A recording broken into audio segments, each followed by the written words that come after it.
Forged from the love of liberty in the fires of hope and prayer, with boundless faith in our destiny, we solemnly declare. Side by side we stand, islands of the blue Caribbean Sea, this our native land. We pledge our lives to thee.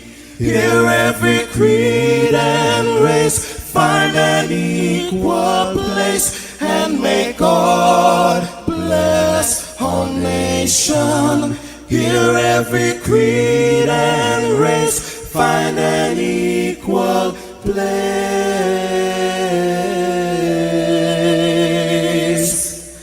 and may God bless our nation.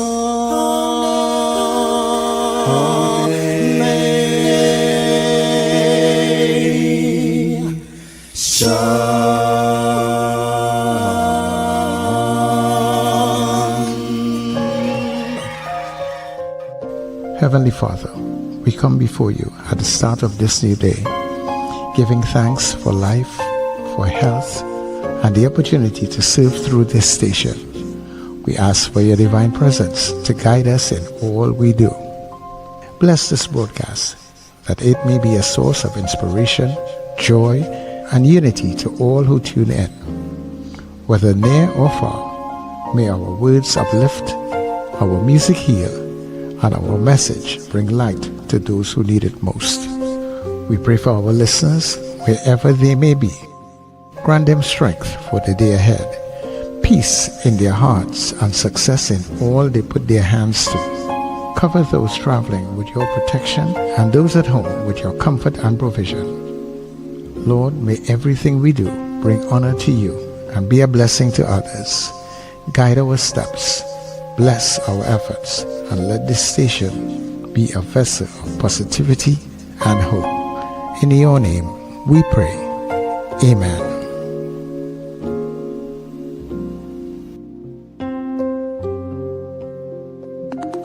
Your voice, your soundtrack, your station. New Era TT Radio. Net Radio.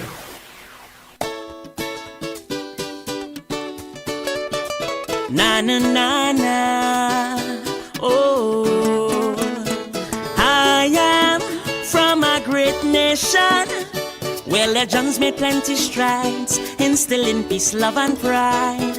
Victory never came lightly, 'cause they looked down at the sides, thinking we will not survive. But sure as day follows night, I shall stand and fight. I will not be bended, folded, nor cracked. I giving me all and not holding back, 'cause I bleed in red, white, and black. Hey, this love it inside of me. I bleed in red, white, and black. I holding on for eternity. I bleed in red, white, and black. This passion will never die. I bleed in red, white, and black. If they say so, tell them they lie. I bleed in red, white, and black. I bleed in red, white, and black. I'm bleeding, yes I'm bleeding. My quest leads me to greatness, but the road I travel on, unpredictable and torn. Daily struggles seem to find me, yet I embrace them all the time, working for what is mine. Now it's all up to me to fulfill destiny. The champion in me will not go off track, and if they cut me now, they will see that bleeding red, white, and black. Hey, this love it inside of me. I bleeding red, white, and black. I holding on for eternity. I bleeding red, white, and black. This passion will never die. I bleeding red, white, and black.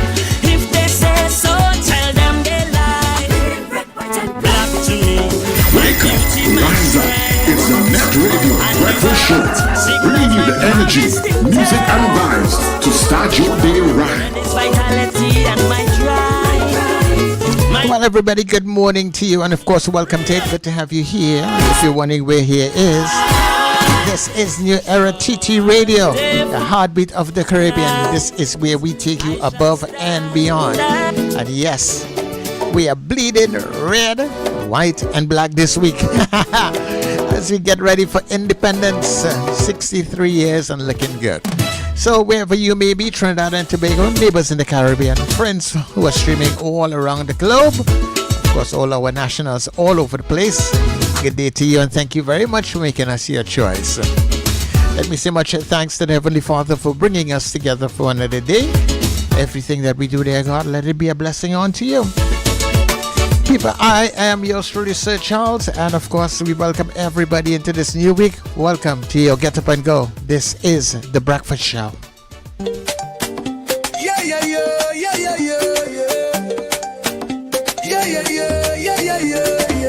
Wake up, it's a brand new dawn. The breakfast show got the vibes turned on. From Maracas Bay to the Savannah line, let's start the day in Caribbean prime. Good vibes rolling through the air. The breakfast show, energy everywhere. We talk, we laugh, we make you think. Grab your doubles or your morning drink.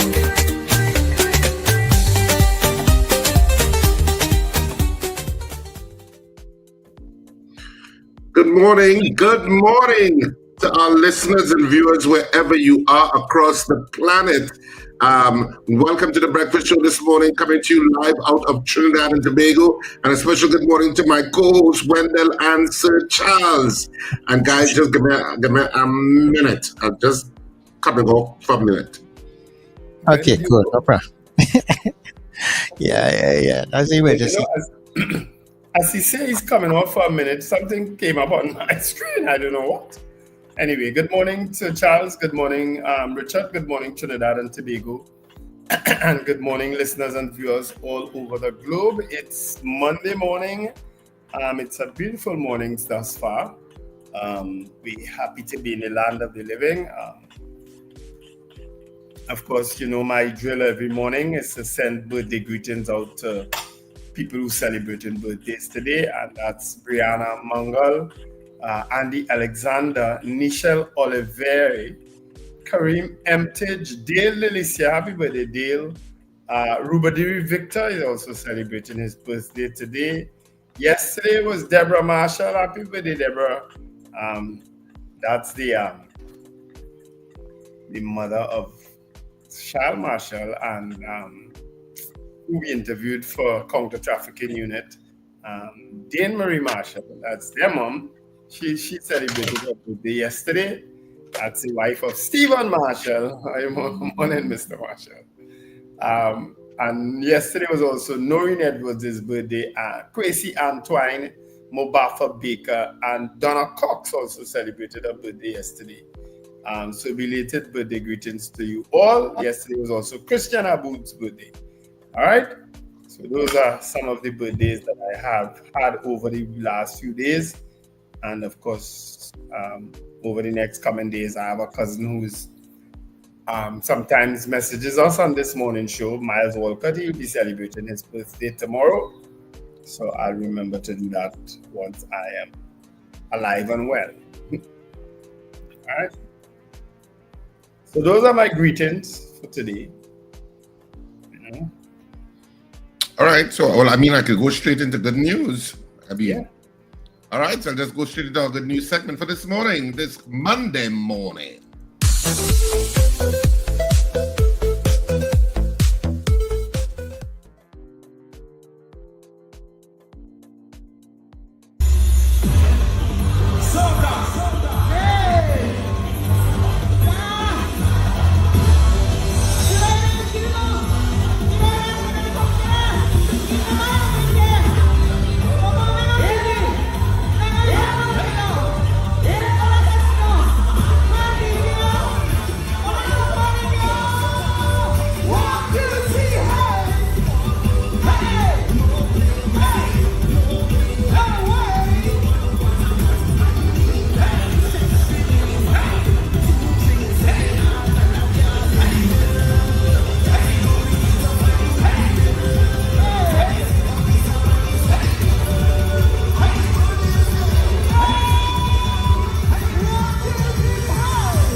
That's Japan, isn't it?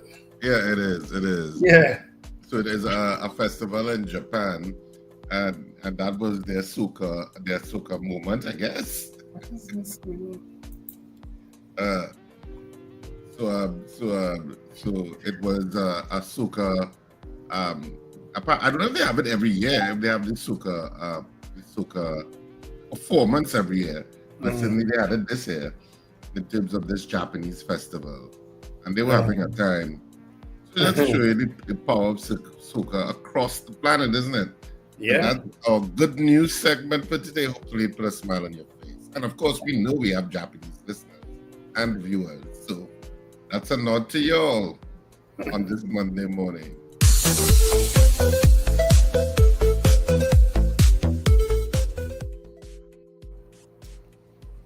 All right. So we are now back, and of course, this is where you get into the nitty-gritty of stuff. So, how was your weekend, guys? Well, you know what my past week was. It didn't change much over the weekend. I don't know. I've just been taking it easy. So, you know, I still coughing a bit. So, you know, I've just been taking it easy, really. And you, Sir Charles? Well, my weekend, I didn't get to really go anywhere this weekend. I stayed inside. I was actually trying to get a computer up and running. I got it up and running, but you know, when you're trying to get so many things done, and it just don't want to go right. Yeah, it was that kind of weekend. But other than that, it was cool. I'm thankful for life. Yeah, well, I And guess there was a lot of rain in Western Trinidad over the weekend for some reason. yes. I remember I saw somebody Saturday. Saturday. But I saw Yes. somebody videos and I said, you know, it's so strange because in Arima, I mean, there were 1 or 2 strong downfalls, not for long. That was it. And the rest of the day was blazing sun. Yes. When I was seeing this in Port of Spain, I was like, what? What's that? Yeah, I myself, I was shocked. You know what alerted me? Yeah. Actually, I didn't even know that rain was falling as heavily as it did. Is when the minister Khadija Amin sent this message, a voice message about the flooding and so on in Port of Spain and Diego Martin. I said, oh, and then I started to get the videos of the situation in St. James in particular. Panker Street in St. James, the Bonjour River, and out by the Clarence Street by the Hussein there, because I got Jamil business to send me those videos. And I said, what? All of this happened? And apparently the rain fell for about 45 minutes non-stop. And that is what caused all of that in St. James. That's not the first time that has happened, though. It's not the first time. And that problem emanates from outside of St. James, coming up the hills, the Bonjour Hills and so on, where they've done that construction and so on, that huge building that went up there in Bonjour. Since that building was going up and went up, St. James has had those kind of problems, where all the silt comes down the Bonjour River, you understand, and ends up in lower part of St. James. Which building is that you're talking about? I think it's Guardian Life has a towering building up there on the hill. Residential, eh? Oh, okay. No, I don't know. Yeah, since that building was going up, I remember it started to cause problems. You understand? And I don't think it has ever ended. And all the silt ends up, as I said, in the lower part of St. James and Panker Street, Lower Ethel Street, Mokorapo Road, Bonjour, they all suffer from it because of that situation up there. All that water and silt rushes down. So that's what happened on Saturday, apparently, for that moment. I mean, the water runs off eventually, yeah? You know, but it comes down in such a way that it leaves an effect, and it will leave a lot of silt in the road, a lot of dust. Is the building completed? Yes, the building is completed. People live in it now. But the damage has been done. They didn't prepare, of course, when you when you're putting up a building like that, you had to do the infrastructure too. You had to do the drains and whatnot. You sending the water from a building like that back into the normal drains in lower down. You really ain't doing nothing. Those drains can't hold that water. It's the same thing happened when they were doing View Fort also. And we spoke to them about, well, it was AGC at the point in time. We spoke to them about it. You need to prepare the roads at that upper part of St. James to take the water, the additional water that's going to be coming off of these buildings. They didn't take us on. Do they ever take the Policy Corporation on? No. So that's going to be a feature every year, because every now and then you'll get these type of rains that just trenches the place, and there is nothing you could do about it. Yes, sir. We just haven't prepared the place enough for it. So. But it also, I mean, the rain also affected like further west, like Diego Martin and I don't know where else. Diego Martin had some issues also. So that was kind of unbelievable though. Yeah, because it was such blazing sun in the east. It was like what? Because it was saying, oh God, it's so hot, and then to see all of this going on in town, it was like Arima did not have a single drop of rain that day. You know, we had 1 or 2 downfalls, but they were brief. How about you? Yeah, brief. If they lasted 30 seconds, it was a lot. It wasn't long at all. It was like a passing cloud, but we go a passing cloud, and then gone. And then blazing sun. Yeah. Well, I thought so hot. You know, because these days have been particularly hot. Yeah. It was really surprising to me because, like, you know, when I'm hearing about all this, I just came out of the, I went out the road, come back, and I had to go to the bathroom one time because of the heat. Yeah. Blazing on the side, and all that thing happening. Every year we get that kind of rain. But over the weekend, of course, and it's to put our program in the context today, we're having as our guest today Dr. Anthony Gonzalez. Is Gonzales Richard or Gonzales? Gonzales, I guess. Gonzales. He'll be our guest today. He's an international relations consultant, and it's concerning what's been happening, of course, right outside our doorstep with the Americans sending the ships and so on under the guise of hunting down drug cartels. The Prime Minister issued a statement over the weekend that, of course, raised some eyebrows. Maybe we could pull it today. And of course, I don't know if Richard, you want to read a little bit of that statement. But shouldn't we greet the people in our stream first before we get in? Okay, we could do that. We could do that. As Lincoln said one morning, we're going to end up going in the stream and just not stopping. Valerie Mendoza, exactly 12:01, top of the morning to the breakfast team. DL says good morning, breakfast crew. Suzanne Jessup also says good morning. Wendy and Frank James, Ava Smith, Odell Guy, Anthony Tinto says condolences to Anne-Marie. Yeah, I saw that. That was a murder, Tinto. The daughter of Nyabingi was murdered as a businesswoman over the last few days. Up St. Joseph there now. Oh, I didn't know that. I saw the condolences and I was a little confused, but I didn't know what it was referencing. Yeah. The daughter of Nyabingi, very popular family in that area, was murdered over the last few days. We don't know the circumstances at all, but condolences, of course, to the family up there in St. Joseph. Brennan Smith from Goodwood, Margaret Thomas, Marcia Rock from Orlando, Florida, Erica Charles from Mova, Boy Bidesi from Davie, Diana Hamill, Pamela Grimshaw, Marlon Motley. Morning, Marlon. Pearl and Stacey Ann Cordis, Kathy Ann Charles, Diane Payne, Robert Harper, Gavin Frank, Norris Ferguson, Anne Noel, Ian Stewart, Alistair Hart, Sherwin and Juliet Kerr, Rena Jennings, Trinidad Margot says from Port St. Lucie in Florida. All right. Robert Taylor, Chris Toussaint, Lambert Bruce, CJ from New York, Miguel Gonzales. Morning, CJ. Yates.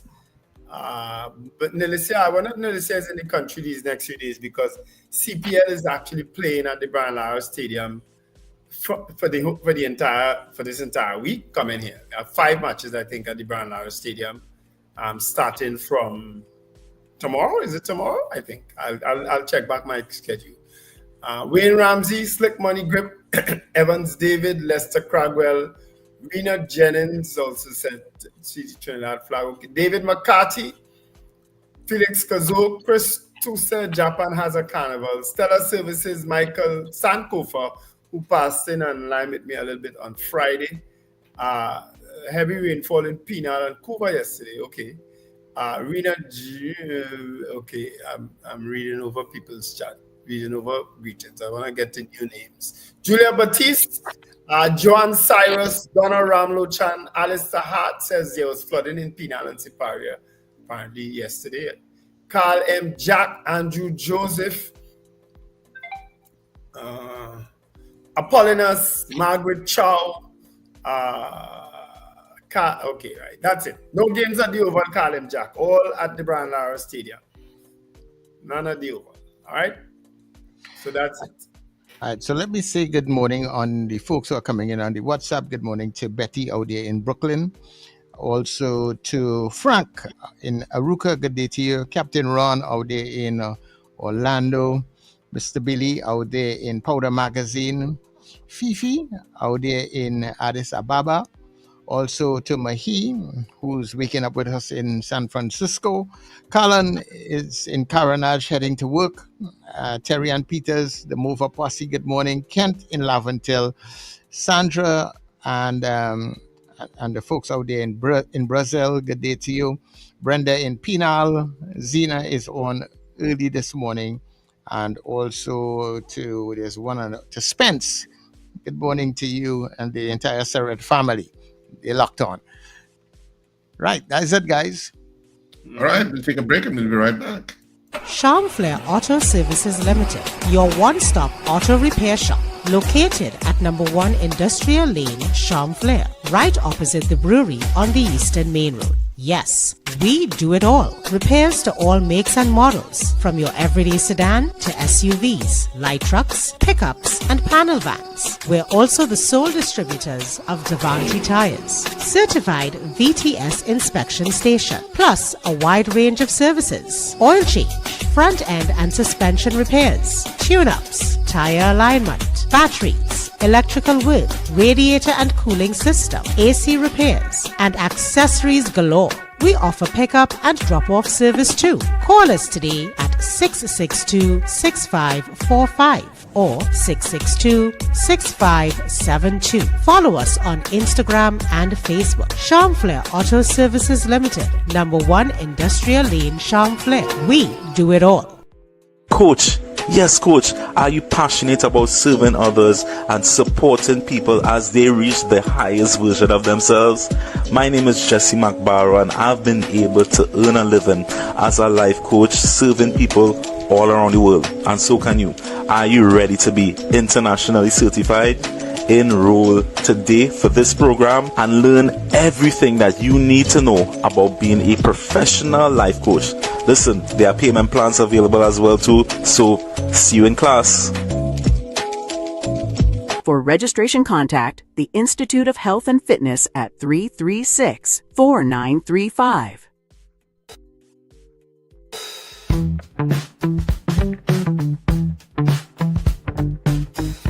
S&H Rumbox, 137 Western Main Road, St. James, for all your retail and wholesale needs for alcohol and non-alcoholic beverages. Call us at 686-0599 or visit us at 137 Western Main Road, St. James. S&H Rumbox, drinking out of the box.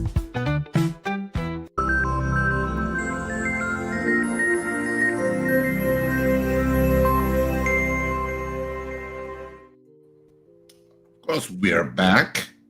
And this is where we get into the nitty-gritty of stuff. Before we get into our headlines, so I know, as when I would have said, we have Dr. Anthony Gonzalez in the next hour. And of course, we'll be talking about the U.S. warships issue being in the region, the geopolitical issue of it, CARICOM's response, Trinidad and Tobago's response, etc., and how we navigate all of that in terms of the region. What are the implications, etc.? So he'll be discussing that in the next hour, so you should not miss that conversation. Yeah, and of course, I would prefer if you give the Prime Minister's statement first, which if you want to put that in context. Well, Prime Minister Kamala Persad-Bissessar responded to the issue of the U.S. warships, which should be in the region by now. At least a couple of them should be. I think they were expected over the weekend. Mm-hmm. Prime Minister Kamala Persad-Bissessar has declared TNT's full support for the United States as American warships enter the Caribbean to target Latin American drug cartels. In a statement a day before the scheduled arrival of the vessels, Persad-Bissessar said the government has no hesitation in welcoming U.S. assistance to combat drug trafficking. Trinidad and Tobago, and this is a quote, Trinidad and Tobago has been helplessly drowning in blood and violence for the last 20 years. Vice President J.D. Vance spoke the truth when he mentioned our high murder and crime rates. Therefore, no amount of Trump derangement syndrome, tantrums, and anti-American propaganda will prevent my government from welcoming assistance to combat the terrorist drug cartels, she said. The statement was in sharp contrast to comments on the issue by Foreign and CARICOM Affairs Minister Sean Sobers, who said on Friday this country will be trying to stay out of the current impasse between the United States and Venezuela. The Prime Minister noted that the government would not be engaging CARICOM on the issue, adding that each member state can speak for itself. She also dismissed suggestions that the country had been pressured into allowing the deployment. Quotation, no requests have ever been made by the American government for the military assets to access Trinidadian territory for any military action against the Venezuelan regime, Persad-Bissessar assured. She stressed that TNT maintains good relations with the Venezuelan people, but affirmed that the country would allow U.S. access, if necessary, to defend Guyanese territory in the event of an attack by the Maduro regime. The only persons, another quote, who should be worried about the activity of the U.S. military are those engaged or enabling criminal activity. Law-abiding citizens have nothing to fear, she said. Persad-Bissessar highlighted the severity of transnational crime in the Caribbean, noting that small island states lack the resources to tackle drug cartels independently. Quotation, due to drug, human, and firearms trafficking, Caribbean countries, and in particular Trinidad and Tobago, have experienced massive spikes in crime, gang activity, murders, violence, and financial crime, she said. She added that criminal networks have infiltrated high levels of Caribbean society, influencing Caribbean media, banking, security, and economic decisions, often rendering governments ineffective in addressing criminal activity.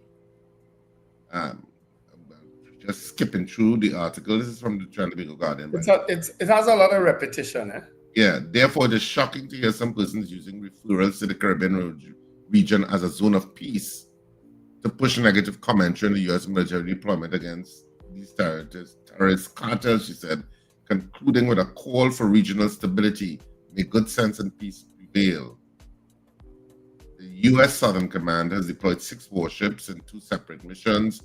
The first deployment includes USS Gravely, USS Jason Dunham, and USS Sampson, all guided missile destroyers, along with a reconnaissance aircraft, Marines, and an attack submarine. The operation targets narcotics shipments linked to Venezuela and other Latin American cartels. That's the substance of the article, at least as quoted from the Trinidad and Tobago Guardian. Yeah, and I'll just read a response from an author called Michael Edmund Danny. I'll just quickly read that so we could put it in the context of the show later on. The UNC government has issued what may be the most reckless foreign policy statement we've seen in years. And they did it with the kind of confidence that only comes when you think nobody's paying attention.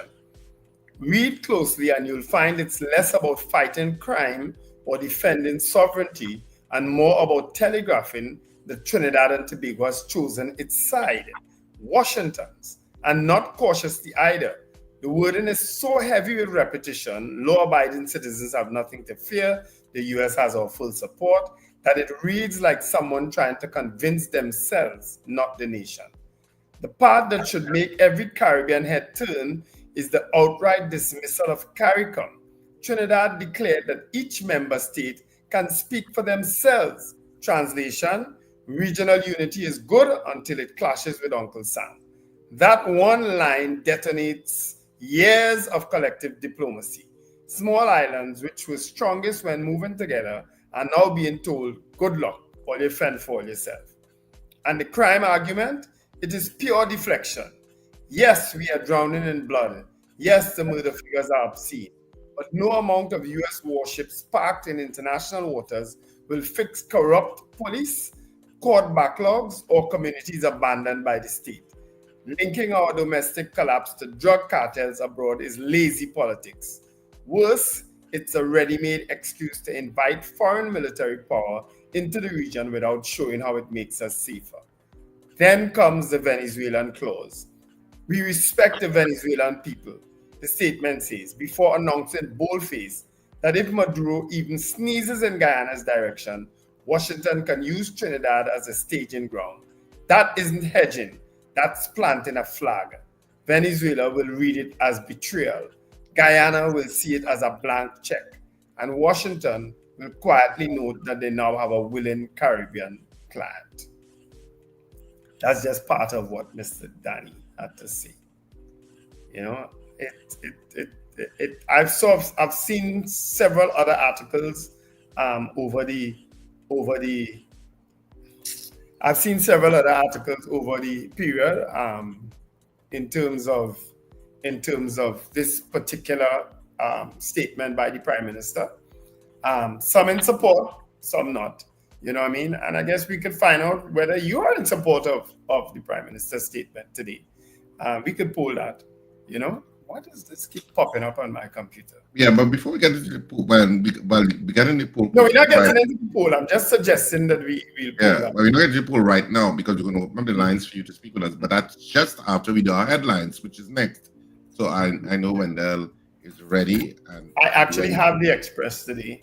Oh, so you can do the Express. Today, of course, is Monday, August 25th. Venezuelans ready to fight. And apparently there was a signing up of Venezuelans over the weekend.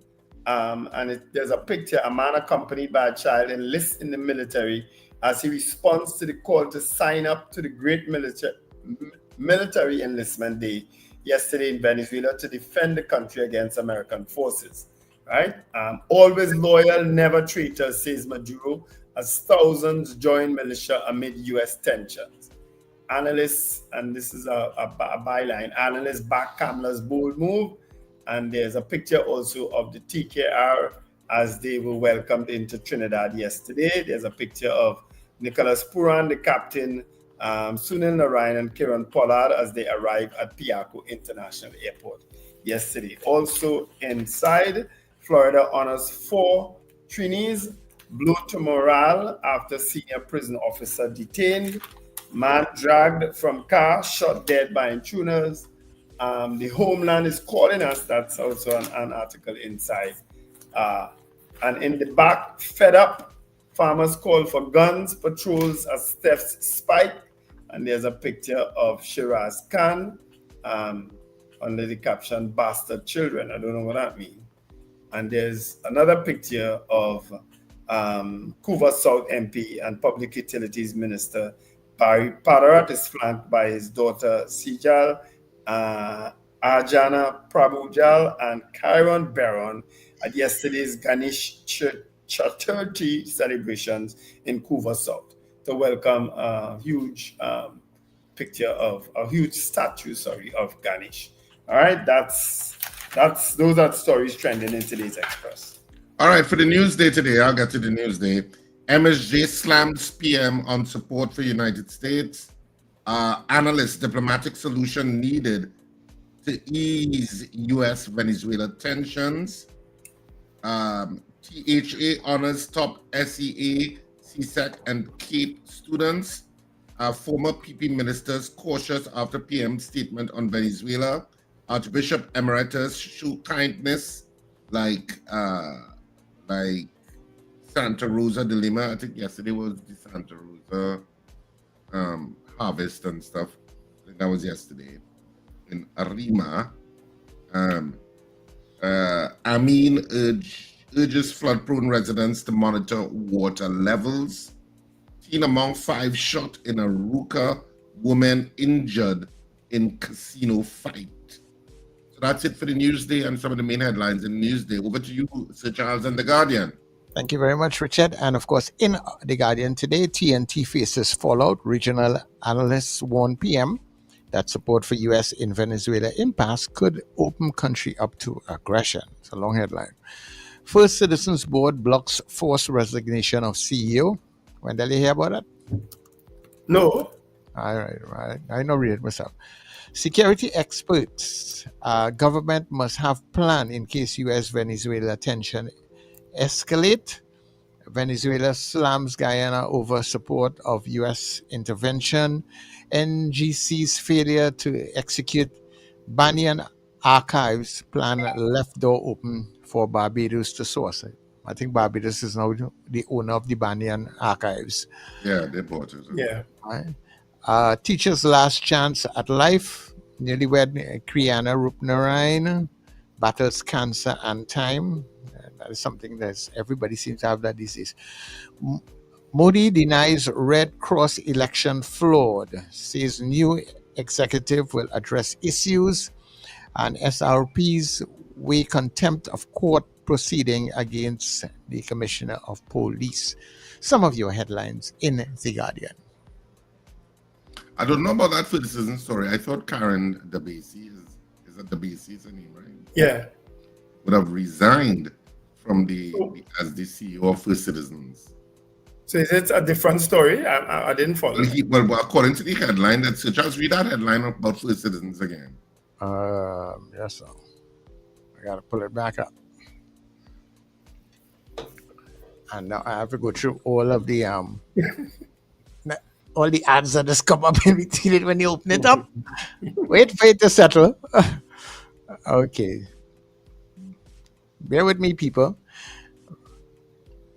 Right. So it says the government last week attempted to pressure the group CEO of majority state-owned First Citizens Group, Karen Debasi, to resign immediately, a move that was repeated by the board of the bank, which agreed to allow her to take her accumulated vacation leave from August 21st, which is Friday, and return from First Citizens on October the 21st. All right. It's kind of in keeping with what I've heard. Yeah. I expect that to happen. Remember, the Prime Minister openly called out Exim Bank, First Citizens Bank, and Republic Bank. You seem to forget that. One day on I think on one of the Monday night forum, she called out those 3 banks in not a positive light. Mm-hmm. The other part, a little part of it also is that government's attempt to force the base's immediate resignation included leaking an erroneous story to the Newsday that the government had accepted her letter of resignation and circulated a fake WhatsApp message that her retirement on October 21st was not due to external pressure, regulatory issues, or financial factors. Yeah, so some stuff seems to be Yeah. I don't know if it's the intention of the UNC, but they're coming across very vindictive in terms of coming across. Yeah, they're coming across very vindictive, and they should pay attention to that image from a PR perspective. They don't care with that kind of majority they have in Parliament. They don't care.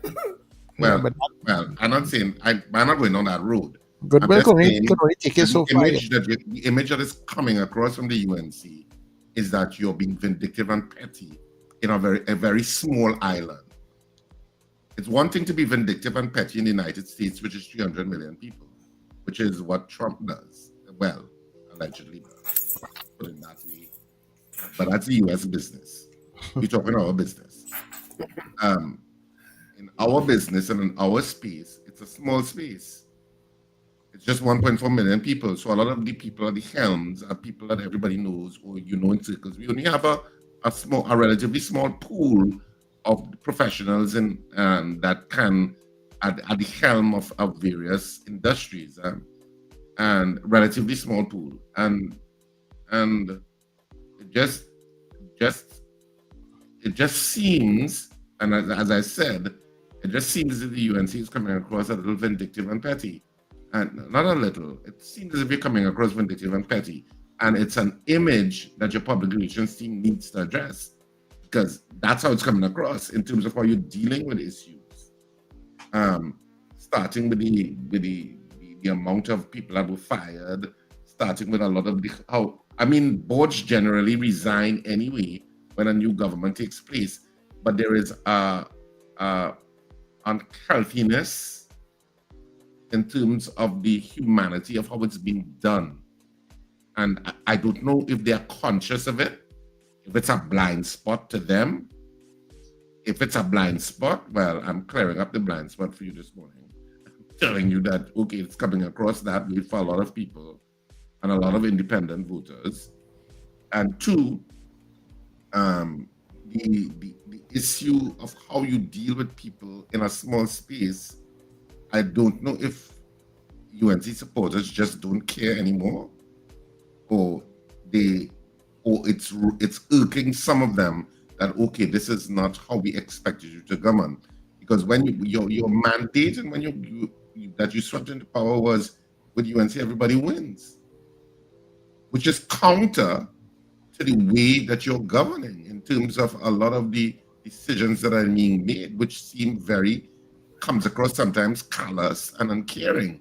So it's a huge problem for the people affected by some of those decisions.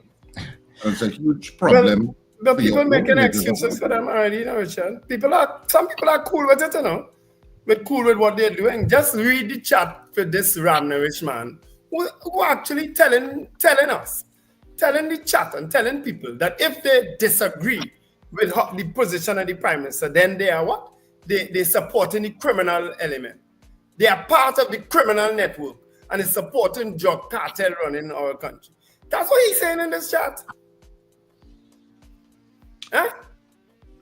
Well, people will have their loyalists. But loyalists is one thing, Richard. Yeah, but when you go to the point of insulting and disrespecting people, so I draw the line. Yeah, but people will have. I don't mind you being a loyalist and you supporting your government, You understand? But when you get to the point of being so insulting and disrespectful, I have a problem with that. But he's insulting and saying. I just read for you what he said. I just read it, didn't I? Fully agree with the government on this situation. Anyone who disagrees with the government on this situation is not law-abiding. They are part of the criminal network and supporting drug cartel. In other words, if you don't agree with the statement of the Prime Minister, you are part of a criminal network. Yeah, but those are kind of puerile and infantile arguments. And it's an infantile debating technique. In other words, there is a lot of gray in between. So people can disagree with your approach, but be against drug trafficking and would want drug trafficking and transnational crime to stop, but be against how the Prime Minister said the statement. Exactly. Who wants the many contextual issues being raised from out of that statement, which that guy who you read says. But when people go to those extreme positions, either you support, it's like when the US says it's either you're with us or you're against us.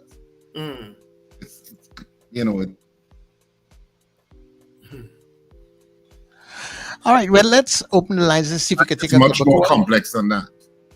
There's always a lot of gray.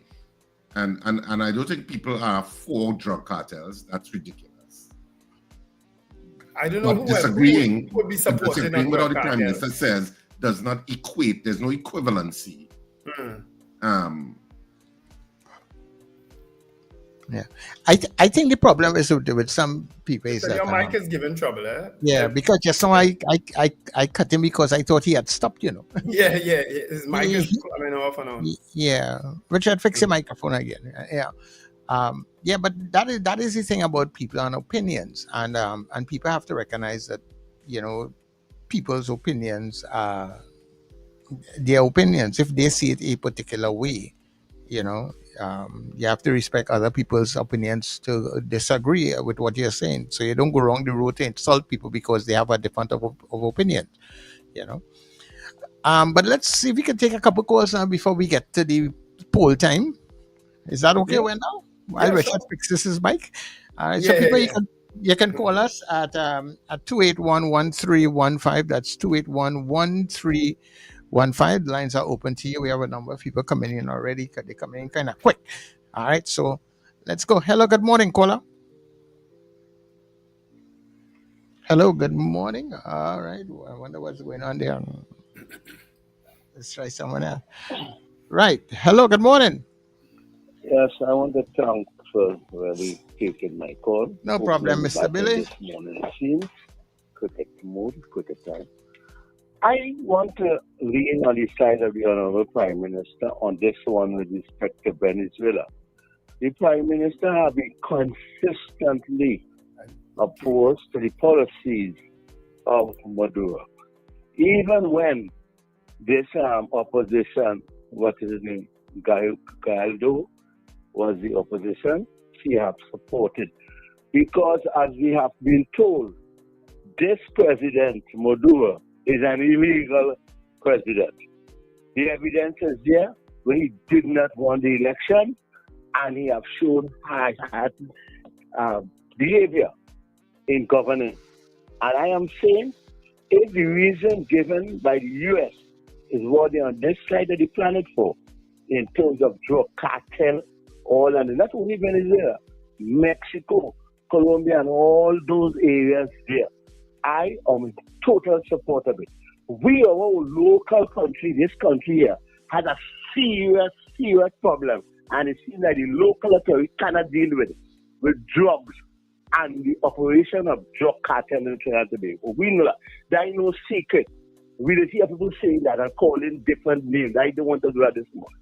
Respect to the banks. Those banks and them have taken advantage of the small man. Those banks and them, I was a face with going to the banks. I'm calling no bank names. All of them is the same thing.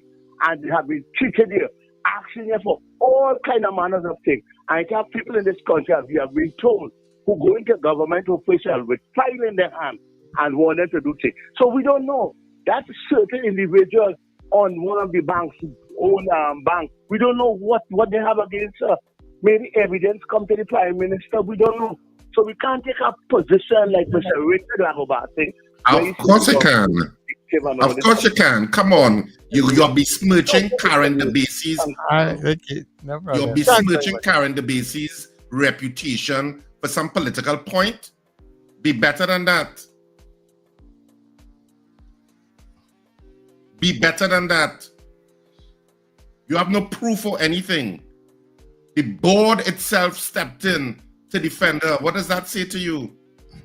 It says to me that the board go in and go just now. Yeah, but the board stepped in to defend her. Yeah, so you can't be casually besmirching people's reputation in a kind of backhanded way. Be better. You could have a differing of opinion, but be better about people's reputation. Yes, and I'm speaking to you, Mr. Billy. All right. Okay. Good morning, Lincoln. Good morning, gentlemen. I am baffled at how people supporting this UNC government with this pronouncement. It shows that we are blind loyalists. It shows that the mighty America could say anything and we would just swallow it down. Right? Does Mr. Billy really think changing the CEO or the bank would change the policy of the bank? All they're going to do is put who them one there, and we know the race of the people they're going to put, so that they could get that dollar when the month come. Why, It is not going to why you had to go down do the road anything of reference race? you gain forex. It's not going to do anything reference you gain forex. It's not going to do anything reference you open a bank account, because the policy is already set in stone already. Wendell, are you there? We are here. We are listening to you. Right. We were asking Wendell, you why you were I going told down the you, road of race. I am coming up here to open my US account. But part of the reason why I'm up here is to open my US account. I had my appointment yesterday. No, not yesterday. Saturday. You know what I need to open an account in the United States of America? ID card. And passport, a driver's permit, and a utility bill with my name on it. That is all. It is easier to open a bank account in the US, in the United States of America, with certain banks, than it is to open a bank account in Trinidad and Tobago. And you're right about that. Thanks very much, Lincoln. Yeah, do banks have issues in this country? Absolutely. In terms of how they treat their customers, absolutely. And we raised some of them with Garvin Jofield, even though he's not ready, the one to raise it with. You know, how long things take for people to access their money, how long it takes to transfer money, especially in 2025. The issue of you have to deposit a check for 4 days for it to clear, which is ridiculous. And 4 working days, eh? 4 working days. I mean, all of those things. And the issue of how people can open accounts is ridiculous. It takes two forms of ID still with some banks. I think some banks have lessened it to one form. Some banks I think take one form of ID. I think First Citizens actually is one that takes one form of ID. But I mean, it's crazy in terms of opening an account, and you have to have a job letter and all sorts of stuff. So banks are not beyond criticism in this country at all. Right. Caller, good morning. Good morning, Wendell, Richard. Good morning. Morning to you, caller. So Charles. Yesterday I looked at a headline yesterday stating that the people of Trinidad and Tobago supports the U.S. warships outside of Venezuela. And they have taken me aback that a headline like that, the headline didn't say the Prime Minister, Mr. Kamala supports the U.S. for what they do it. They say the people of Trinidad and Tobago, which I definitely do not support. Yeah, I get you. But you know, that headline was misleading. Yeah, is that what you're saying? Because if it was the other way around, with the PL government, you have been hearing all kind of noise with the former Prime Minister that can keep his story around me. So you're not hearing any noise now? Caller, you're not hearing any noise? On the headline, they were put the Prime Minister of Trinidad and Tobago supports the intervention of the U.S. ships in the region. Whereas the headline yesterday says that the people of Trinidad and Tobago supports that. And I not discussing with that at the time. Thank you, gentlemen. Okay. Is that editor? No, we know what the editor should do and what they're doing and that sort of thing. I don't know. Yeah. I think people getting confused. I don't know that anybody will not support a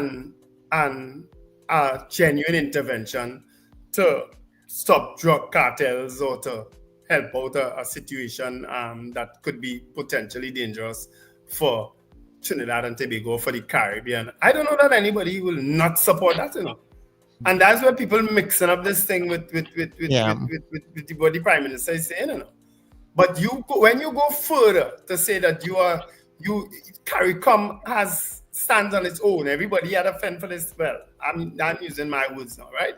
Everybody could make their own statement. We have always stood as one in the CARICOM, as far as I remember. Where did this come from all of a sudden? That this is my position and you all the others could give your position. Where did that come from all of a sudden? How will that read with the other members of the CARICOM? How are they supposed to respond to that? And people okay with that? Okay. Yeah. Hello, good morning. Morning, guys. Wendell, you're so correct. Mr. Billy, like, he don't understand that. And this is why maybe the Prime Minister did not attend the CARICOM meeting, because she's not giving them the support. It is clear, Mr. Billy. I don't understand. Where are you living? Jesus, man. Anyway, so Charles, I told you I was calling concerning my situation here with those trees.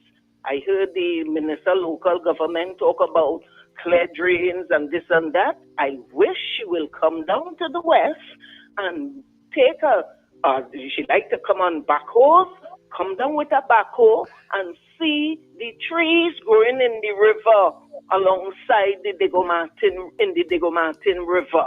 We were lucky.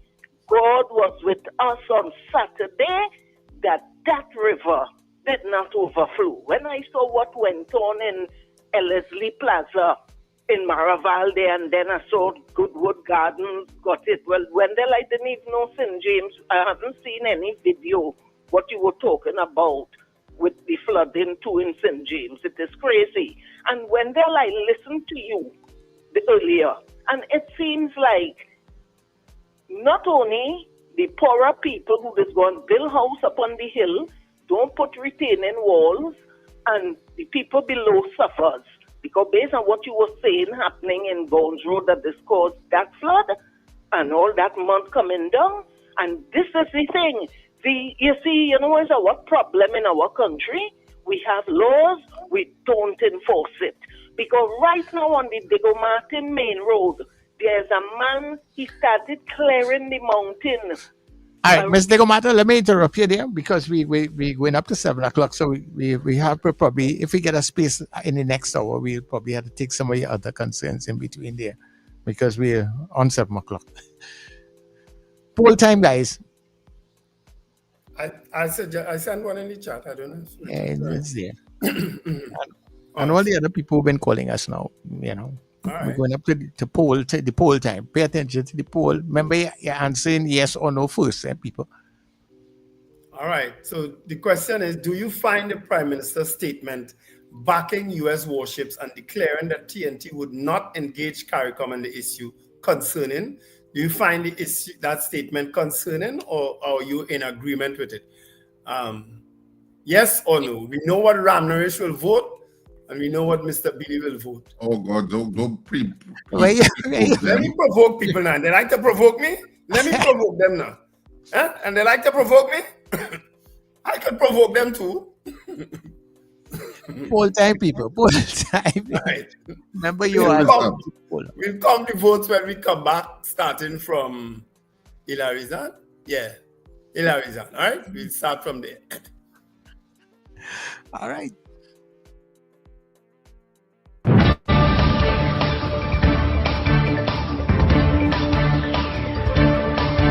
The news you need, the clarity you deserve. Local, regional, global. This is Net Radio News Now. This is News Now on New Era TT Radio. I'm Derek. Prime Minister Kamala Persad-Bissessar says Trinidad and Tobago fully supports the United States deployment of warships off Venezuela. She stressed no request has been made for U.S. forces to use Tobago's territory, but warned her government would grant access if Venezuela attacks Guyana. Persad-Bissessar said small island states cannot fight drug cartels alone, and welcomed American assets to target transnational crime. She rejected criticism that the Caribbean is a zone of peace, pointing instead to record murders and gang violence. Her comments follow condemnation of the U.S. move by the Movement for Social Justice and some CARICOM voices. But Persad-Bissessar said each nation must decide for itself. Meanwhile, 3 U.S. destroyers carrying more than 4,000 service members are moving towards Venezuela. President Maduro has vowed to respond by mobilizing 4 million militia fighters. United States Vice President J.D. Vance's comparison of Washington, D.C.'s crime levels with Trinidad and Tobago's implies the U.S. doubts the government's ability to address crime effectively.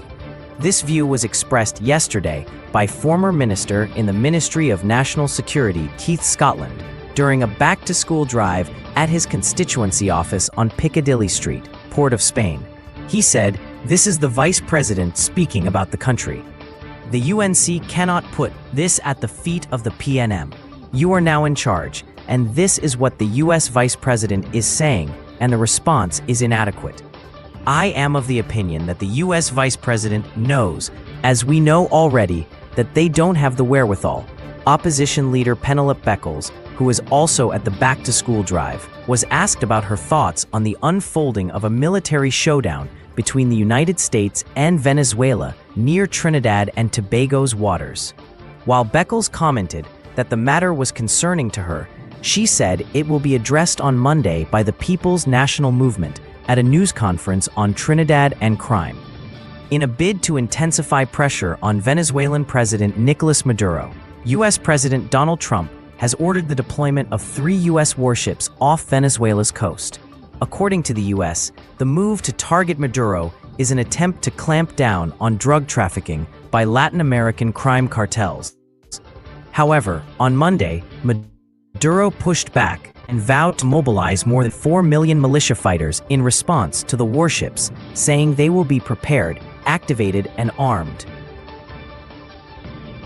For the third time in 4 days, a law enforcement officer has been detained under a preventative detention order. The latest is a constable attached to the Barrackpore police station. He was served the order Friday evening by Special Investigations Unit officers, allowed to contact his attorney, and then taken to a detention facility. On Thursday, an acting superintendent of prisons with more than 20 years' service was held, accused of links to a contraband smuggling network. And on Wednesday, a police corporal was detained under allegations of gang leadership.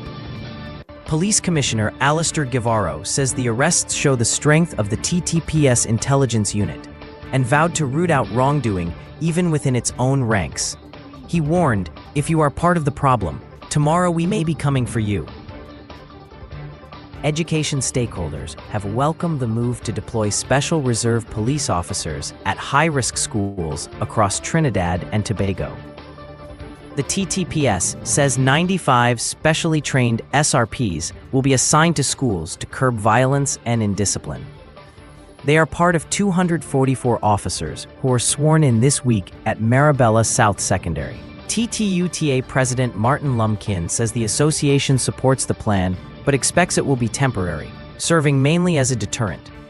He added that wider social issues fueling violence must also be addressed. The National Parent-Teacher Association also endorsed the initiative, calling it a strong and decisive message against school violence, though it has flagged concerns and will meet soon with Education Minister Dr. Michael Dowleth. 2 U.S. nationals have been deported following an extradition exercise in South Trinidad. Police said the operation, conducted on August 22nd, led to the removal of a 33-year-old man and a 27-year-old woman, both wanted in the United States on narcotics trafficking charges. The pair, who had been living illegally at Palmist, were detained on August 19th. They were later taken to Piarco International Airport, placed on a U.S.-bound flight, and handed over to American authorities. The operation involved the Southern Division Task Force, Gang Unit, Immigration, Intelligence Agencies, and U.S. Embassy agents. In international news, planes and tanks have pounded Gaza City as Israel intensifies plans to seize the territory's largest urban area, pressuring nearly 1 million Palestinians still living there. Residents reported constant explosions in the city's north and east, while Israeli troops also destroyed buildings in the Jabalia refugee camp. Hamas officials say 64 people were killed and nearly 300 injured in the past day, bringing the overall death toll to more than 62,600 since the war began last October. Israel launched its campaign after Hamas's deadly October 7th attack that killed 1,200 and saw 251 taken hostage. only 20 of the 50 hostages still held are believed alive. Prime Minister Benjamin Netanyahu has vowed to conquer Gaza, rejecting partial ceasefire deals. Israel's defense minister warned Gaza City will be razed if Hamas doesn't disarm and release all hostages. The UN has warned of catastrophic humanitarian consequences, with most homes destroyed and hospitals barely functioning. And that's news at this time. That was News Now. Stay informed with New Era TT Radio, Net Radio.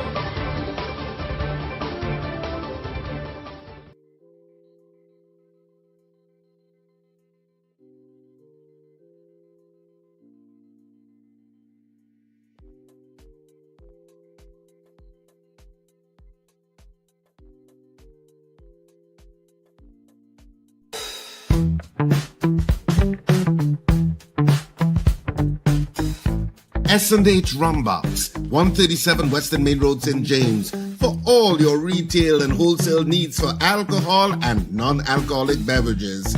Call us at 686-0599 or visit us at 137 Western Main Road, St. James. S&H Rum Box, drinking out of the box.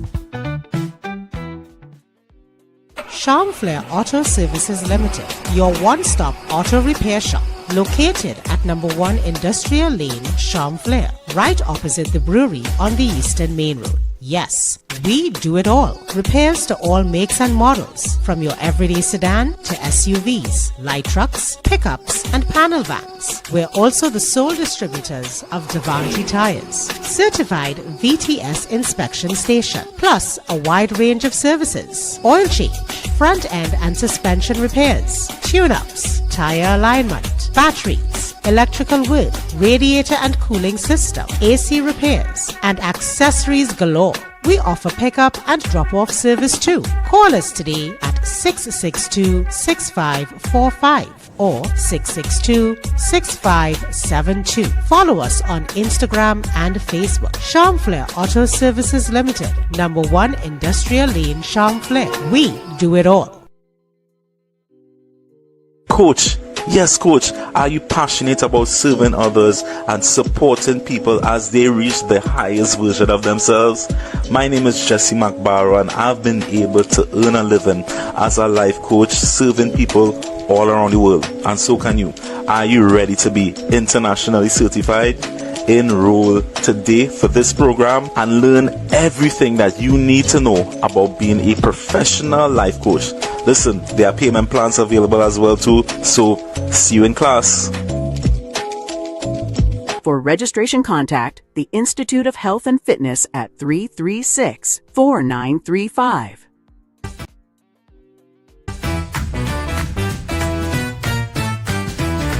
Advertise with us on New Era TT Radio, the fastest growing streaming platform for talk in Trinidad and Tobago. Audio and video ads welcome. Elevate your brand with us. Connect with us at newerattradio@yahoo.com or call us at 299-5156. Now what are you waiting for?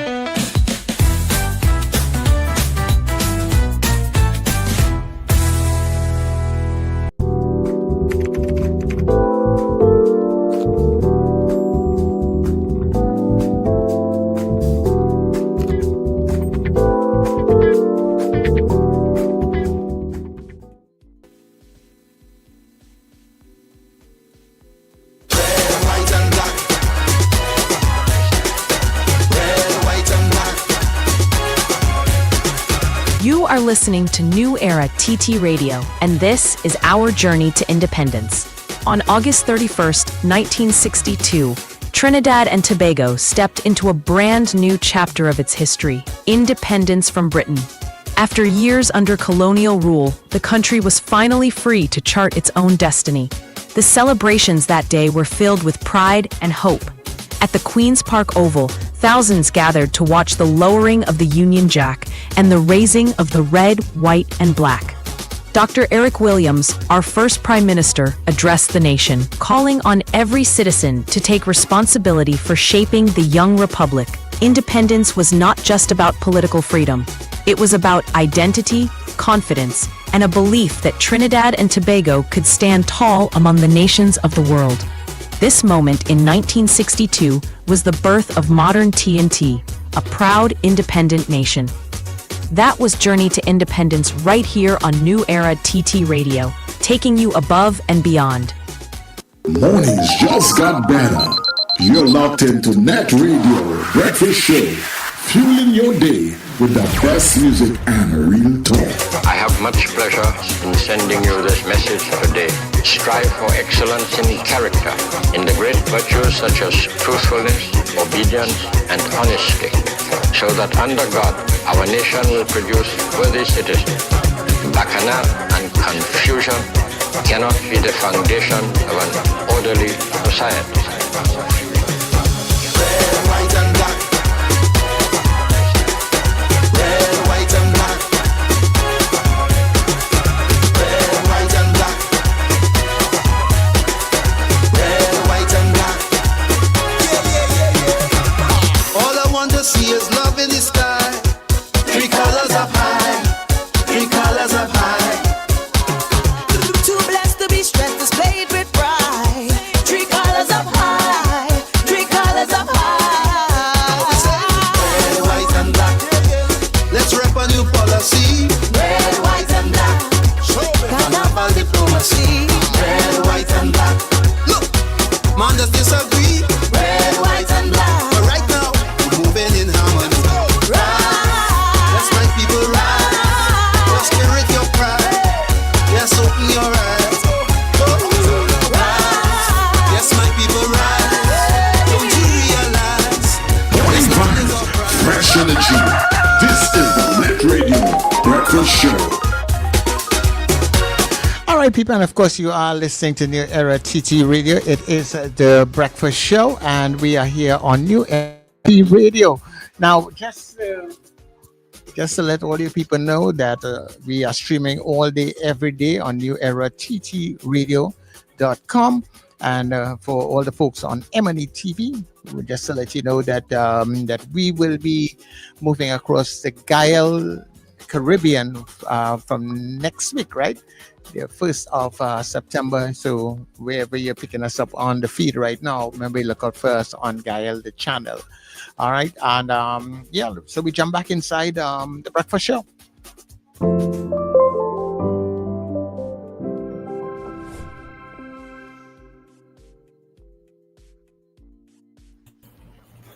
All right. We have lots of votes coming. Are you ready for them, Richard? Where did our votes Yeah, start? just now, let me just put back up the poll.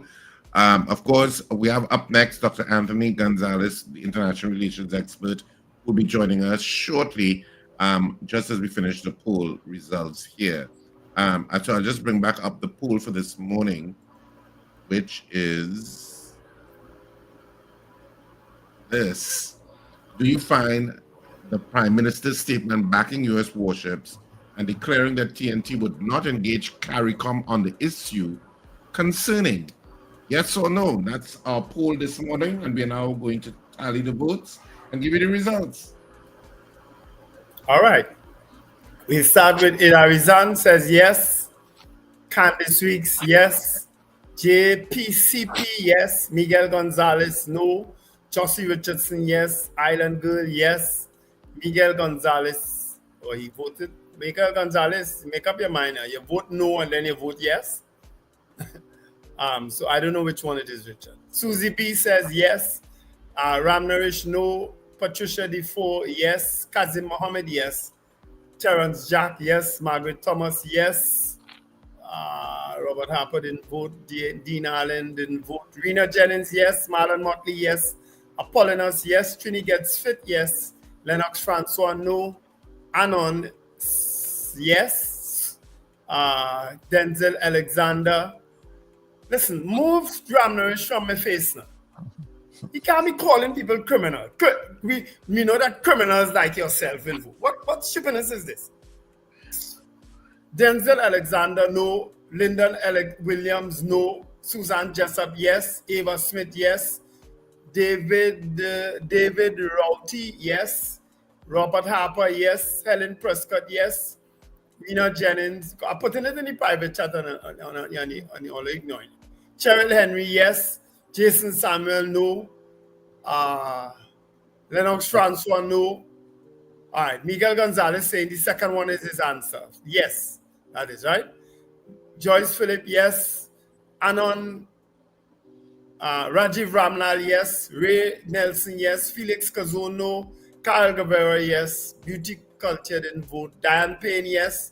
Coulthard Finch, yes. CJ from New York, yes. Bernadette Yates says yes. Alistair Hart, yes. Beauty Culture, yes. Chevron Shogun, yes. David McCarthy, yes. Marlene Saunders Sobers, yes. Shema Paul, yes. Michael Robinson, yes. James Kamau, yes. Lennox Francois, yes. Andre Reno, yes. Sankofa, yes. Eunice Dublin, yes. Anthony Miguel, yes. All right, that's it. All right, so we're moving across to the WhatsApp because we have our guests inside. So Frank says yes. Pauline says no.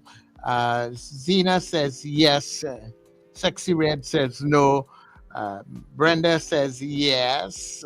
He says yes. Fifi says yes. Judith says yes. Linda says no. Joseph Clement says yes. Mr. Billy says no. Sandra says yes. Dabadi says yes. Black Pearl says no. And Lawrence, all right, Laverne says yes. And and Joyce Phillips says, what Joyce Phillips say here, boy? All right, Joyce says yes, say good morning. All right, that is it. So I'll poll this morning. You gotta sift through the talk to figure out what to say. Yeah. So I'll poll this morning. Do you find the Prime Minister's statement backing U.S. warships and declaring that TNT would not engage CARICOM on the issue concerning? We had 61 people voting on the poll in the allotted time. Of the 61 people voting, 50 of you said yes, you do find it concerning. 11 of you said no, you do not find it concerning. So the yeas have it for this morning, and that's it for our poll. Polling is now done. All right. And of course, we can get straight into our interview now with Dr. Gonzalez. And this is our Let's Talk segment.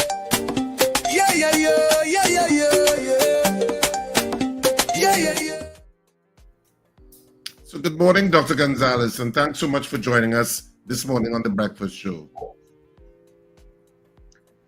Yes, good morning. It's my pleasure. Morning, Dr. Gonzalez. Yeah, so I mean, of course, good morning, yes. I suppose we could start off with the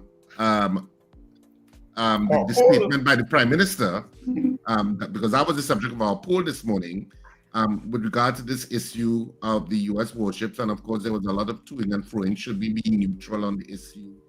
And of course, there were a lot of advisors. Well, Sean Sobers, the CARICOM and Foreign Affairs Minister, initially said that we were going to be neutral on the issue.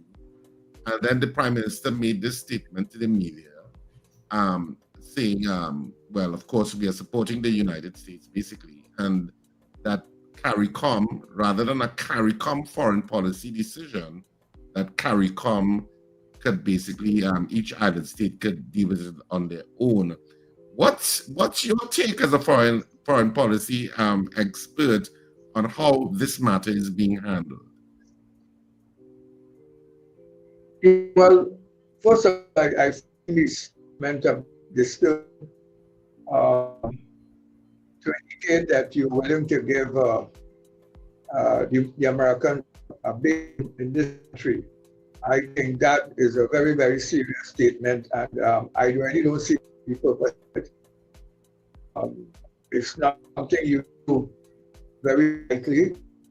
The circumstances have to be very strong to justify that. We had, as you know, an American base in the Second War, and the British brought them in, and then afterwards, when it was independence, we brought them here, and we wanted them out.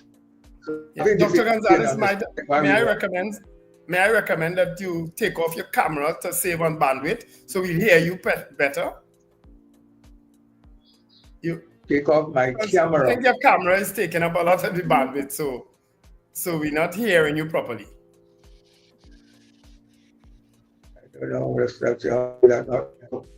If you could just disable the camera and leave the microphone on. I'm trying to see how I do that. Yeah, you just did it there. Right. That's right. It. That's better. Right. We should hear you better there. Let's see if you hear better yet. Oh, yes. I was saying, even the United States, a military in this country, a very serious matter. It has implications all over the world. You are seen as a military ally of the United States. The event the United States gets into a war with another country, you are automatically considered to be part of the United States. So that's hypothetically, it's a bit far-fetched, but let's say war between Russia and America. Russia would look at this country as being the United States and be subject to bomb. So that's a thing twice before you get engaged in something like that, and you must have very strong interest. The professor said in the context of a war with the Americans going to defense Ghana if Venezuela is Ghana, she prepared to giving the Americans a base here. But we all support Ghana, we all in the Caribbean support Ghana, but I don't think it requires us to go as far as give a base to the United States. If the United States decides to support Ghana, they would have their interest in supporting Ghana. I would think they're concerned Ghana's oil and mobilizing in disputed territories and so forth, and they would have the interest in going after Venezuela to put their interest. I don't really buy the need for us to offer that. Plus, the American holds bases on this region, all in Puerto Rico, in other parts of the world, in Central America, and so forth. Not to mention the logistics of the United States are not that difficult.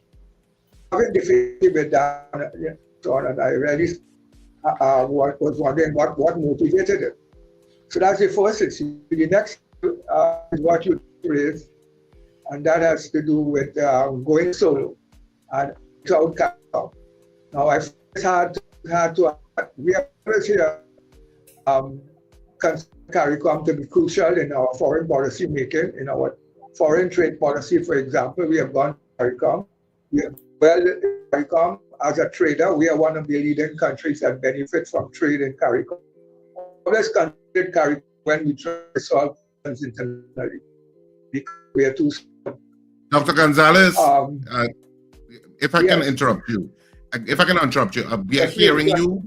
We're hearing you, but we're hearing you in a broken up kind of way, so the bandwidth is being affected. So what I'm going to do is I'm going to let us call you on the telephone, which will be a clearer and more substantive link. So we're going to call you now and on your phone, so that we'll hear you much clearer than we're hearing you. Okay?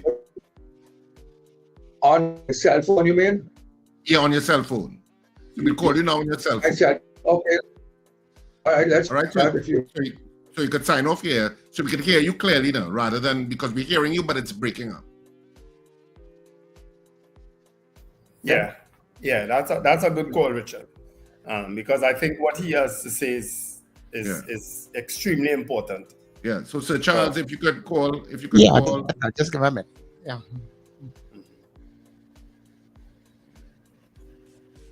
So we're going to call Dr. Gonzalez on the phone. Rather than try to have him on rather than having him on the stream, because it was a little difficult to understand what he was saying. So hopefully we're going to have him back shortly, and we'll take it from there, because I think what he has to say is important in terms from an expert point of view. You always want to get the experts' point of views in terms of diplomatic relations and stuff like that, because that's not something that I am familiar with. I mean, in terms of diplomatic relations and how words matter, and words always matter in diplomatic relations. All right, so I think we have Dr. Gonzalez. Dr. Gonzalez, are you hearing us okay now?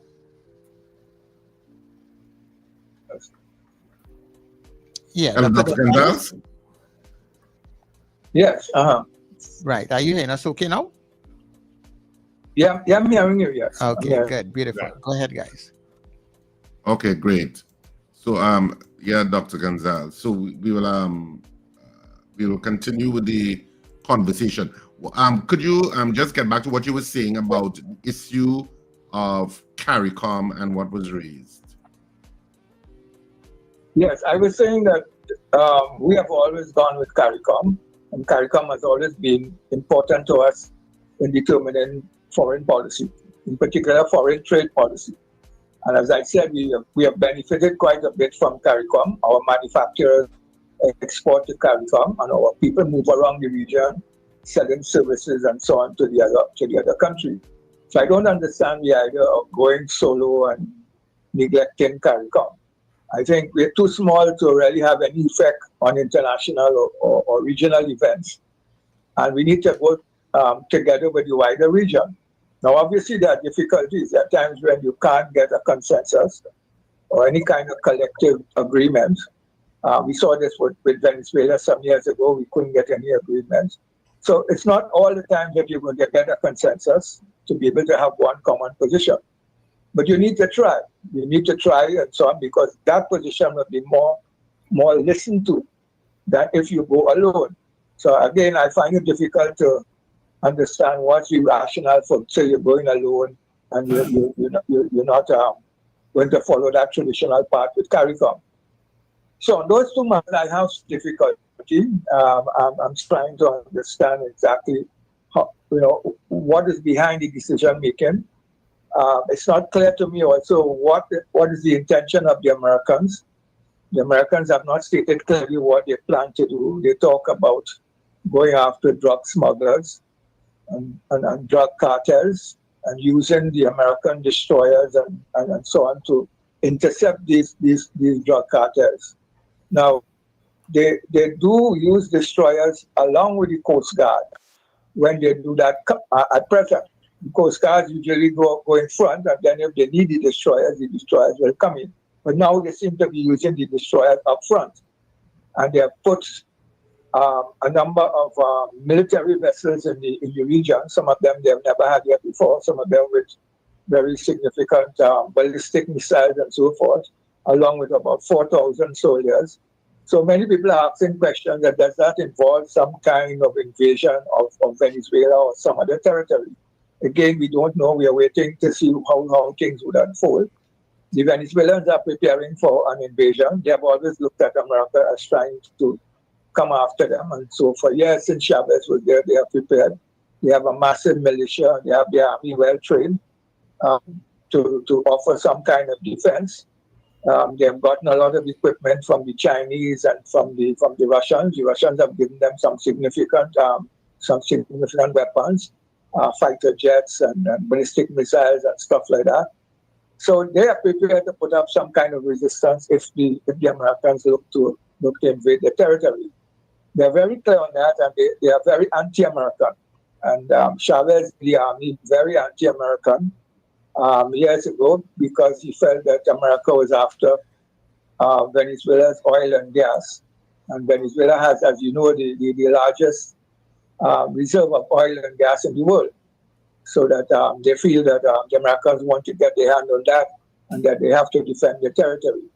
And he did in the military, indoctrinate the military to think along those lines. That is, the military is supposed to think about the country and the poor people and defend the resources of the country and so on. And they have stayed in that vein ever since Chavez died. They have stayed behind Maduro and so on. So I'm not sure if this time they're going to move. And remember that President Trump did something similar in his first term. He did send down a number of boats here to pressure them, but they budged, and they tried to get some generals in the army to revolt against the government. But that didn't happen. They all remained loyal to the government, and they stood behind Maduro. And the thing quieted down over years, and then when Biden came and he decided to establish some better relations with them. But that's basically how things have evolved over the years. At the current time, it's hard to say how things are going to move. I would venture a guess and say that the Americans are most likely going to go after the drug traffickers, and they're also going to try to put some pressure on the regime in Venezuela. They do indeed want regime change. They're going to put some pressure in the sense of trying to intimidate the military or destabilize the place in the hope that you may get some kind of coup against the government. But I'm not sure how successful that is likely to be. So this is what I'm waiting to see. I think we have to be very careful here. We consider America an ally. We cooperate a lot with America in terms of security. As you know, we recently had the Trade Winds exercise here, which is the Caribbean exercise for dealing with organized crime and so on, where the military in the region agrees to cooperate, and the Americans came here. I think this was the second year we had it here and so forth. So our security is largely tied up with the United States. And in the event that something that, if you're chasing drug smugglers or you have some event in the Caribbean Sea that warrants that cooperation, we cooperate with the United States. But that doesn't say that we need to really hand up a military base to the United States. So we need to go off on some venture with the United States, which could have implications for the country. Yeah. So basically, that is my position. Because there's several geopolitical issues that arise here. One, Venezuela, and how is Venezuela, because the world is so interconnected with information, when things are said, it's instantaneously spreads across the planet. And so the Trinidad and Tobago statement, the Prime Minister's statement in Trinidad and Tobago, of course, would have been scrutinized, I assume, by Venezuela, and Venezuela, their diplomatic corps would have been looking at what we said. CARICOM nations will also be looking at what we said. And Guyana will also be looking at what we said. I'm just separating Guyana because Guyana was mentioned separately in the issue of the Prime Minister's statement. How do you think these different perspectives, would CARICOM be confused, or would CARICOM be looking at Trinidad through at a different light at this point under this administration? What's your thinking? Well, first of all, Trinidad has the area of security in CARICOM. We are sort of the lead country that runs that domain. As you know, in CARICOM, various areas are given up to various countries. Some countries control the single market economy, others control security, and so on and so forth. Under Manning, we got security. So I think on the question of security, they look to Trinidad to provide some kind of leadership. And I think here is where we are failing. I have not yet been able to determine what the position of the average CARICOM country is, but I'm certain that they would be a bit appalled to hear that we're giving the Americans a military base here. So that is a bit shocking and disturbing to me. Now, we have other countries, for example, Venezuela, that obviously would be shocked. So far, our relations with Venezuela has been in the balance. When this government was in opposition, they said certain things that offended the Venezuelan governments. But when they came to power, they more or less kept quiet and relations continued as usual. We kept diplomatic relations with Venezuela. We talked to the Venezuelan government. Well, diplomatic relations. Sorry, Dr. Gonzalez, for interrupting you, but diplomatic relations were affected a bit because remember the Prime Minister said something about if Venezuelans enter our water, they'll be met with deadly force, which was an unusual statement, also coming from a Trinidad and Tobago government in terms of the level of some aggression in terms of the statement.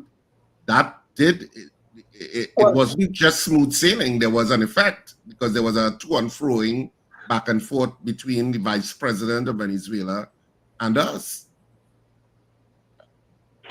Yeah, there was an exchange where the vice president was saying that there were people coming from Venezuela as terrorists to overthrow the government. But he was not able to produce any evidence of this. Up to now, I haven't seen any evidence of this. And he has been asked several times to produce evidence, and he has not been able to produce this. Now, our Prime Minister responded that in the event that Venezuelans come here illegally, they would be attacked by our Coast Guard.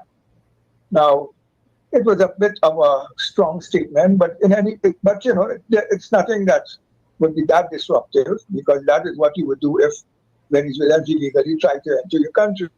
So I didn't see that as being so damaging to the relations. The relations continued. I think the foreign minister handled it pretty well. He negotiated with the Venezuelan ambassador. I think he even went there and spoke with them, and things calmed down and so forth. And this is why you find probably when you look at the statement of the foreign minister, you find that it is quite different from what the Prime Minister is saying. The Foreign Minister is saying a very interesting thing. He wants relations to continue with Venezuela. He's more or less neutral in these conflicts and so forth.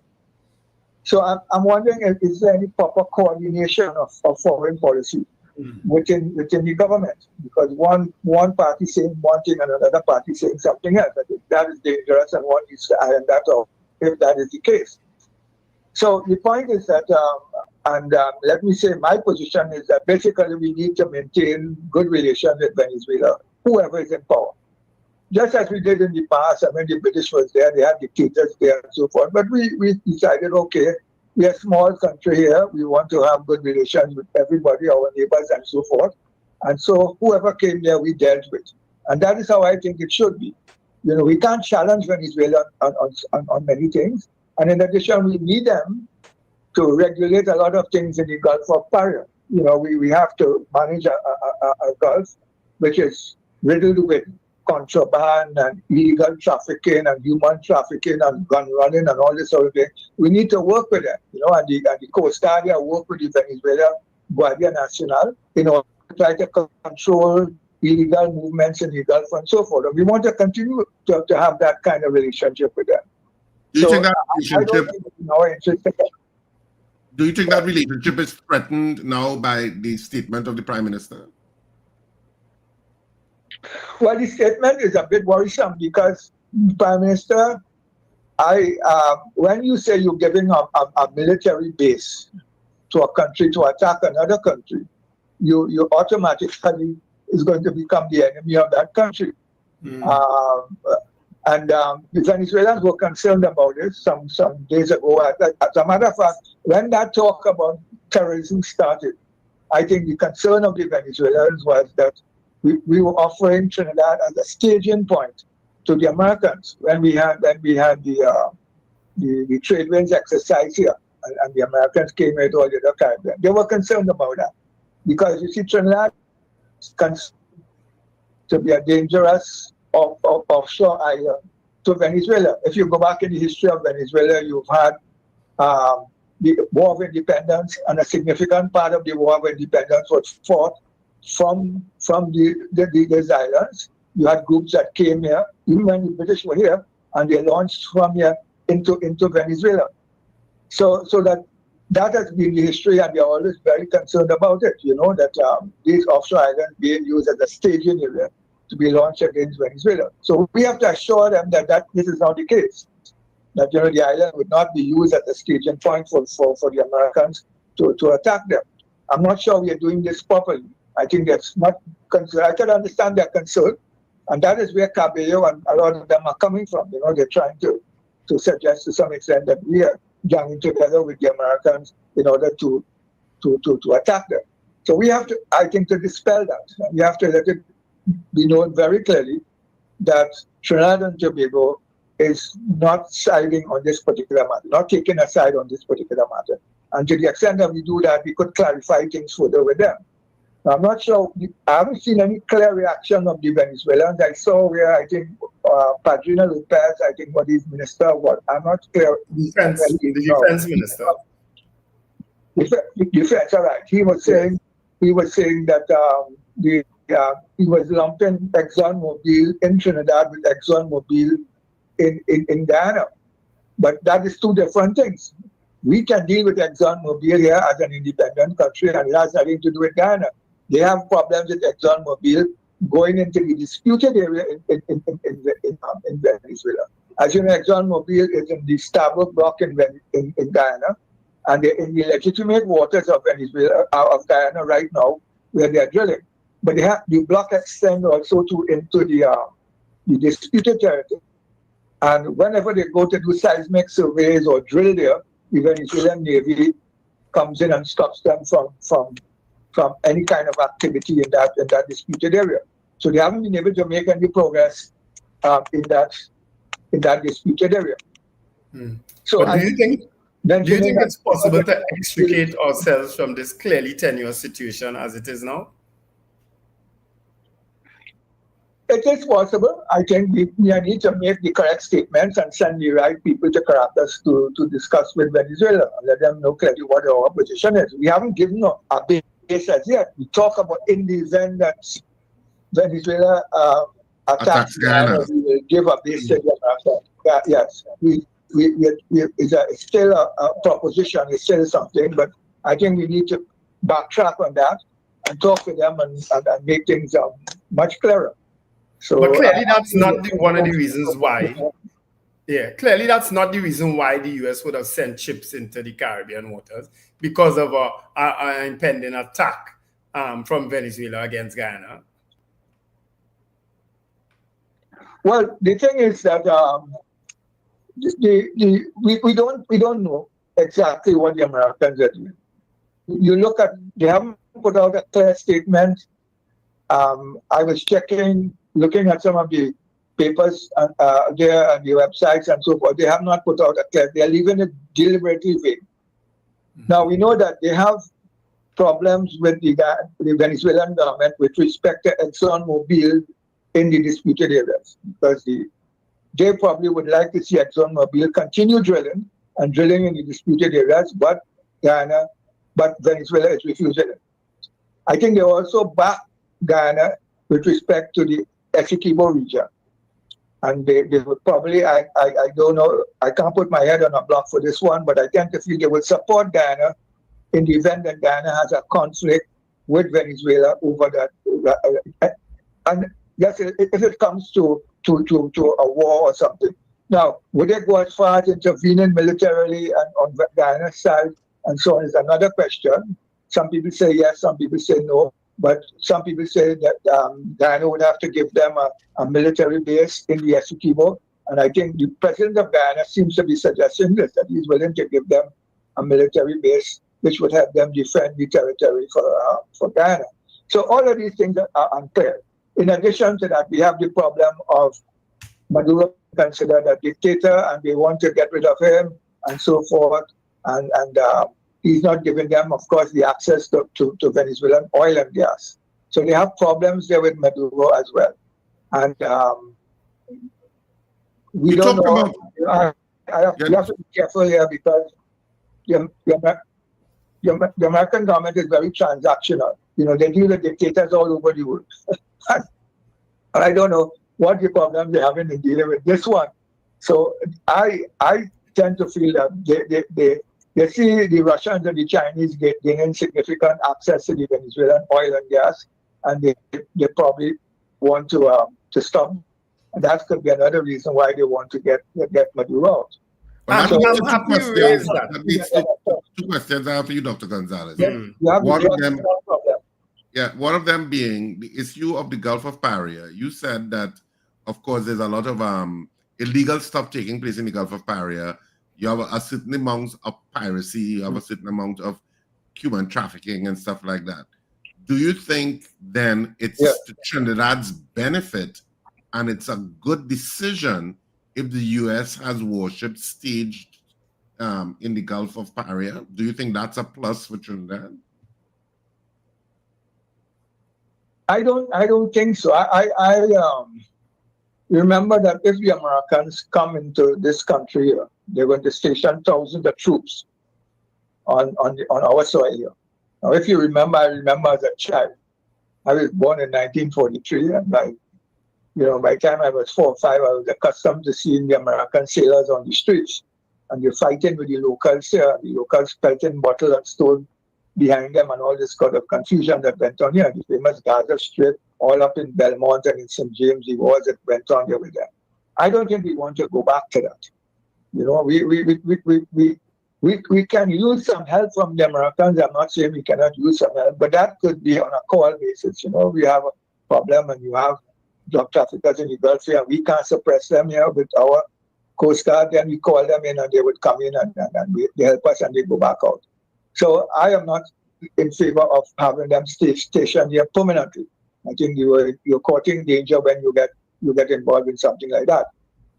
People look at it in terms of the Americans bring a lot of money, and a lot of people here grew up with the American base where they got nice jobs and they made money and all this sort of thing. But I think you have to look at this thing in terms of sovereignty and how your people could best benefit over the long run, not in monetary terms, but in terms of being able to exercise their independence.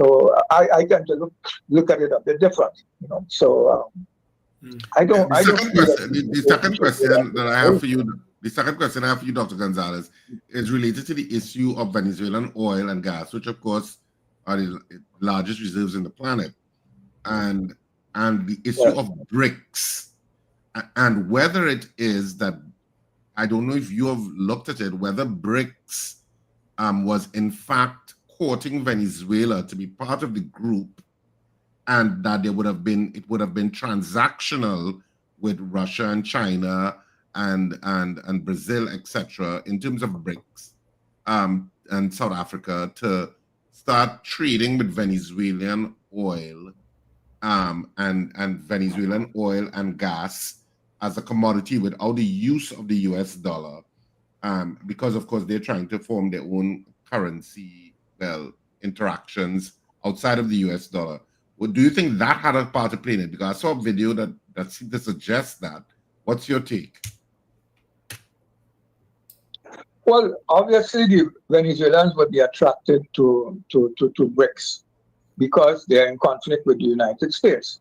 And the United States would be using sanctions. They've been using sanctions against the Venezuelans for a long time now, ever since Chavez was there.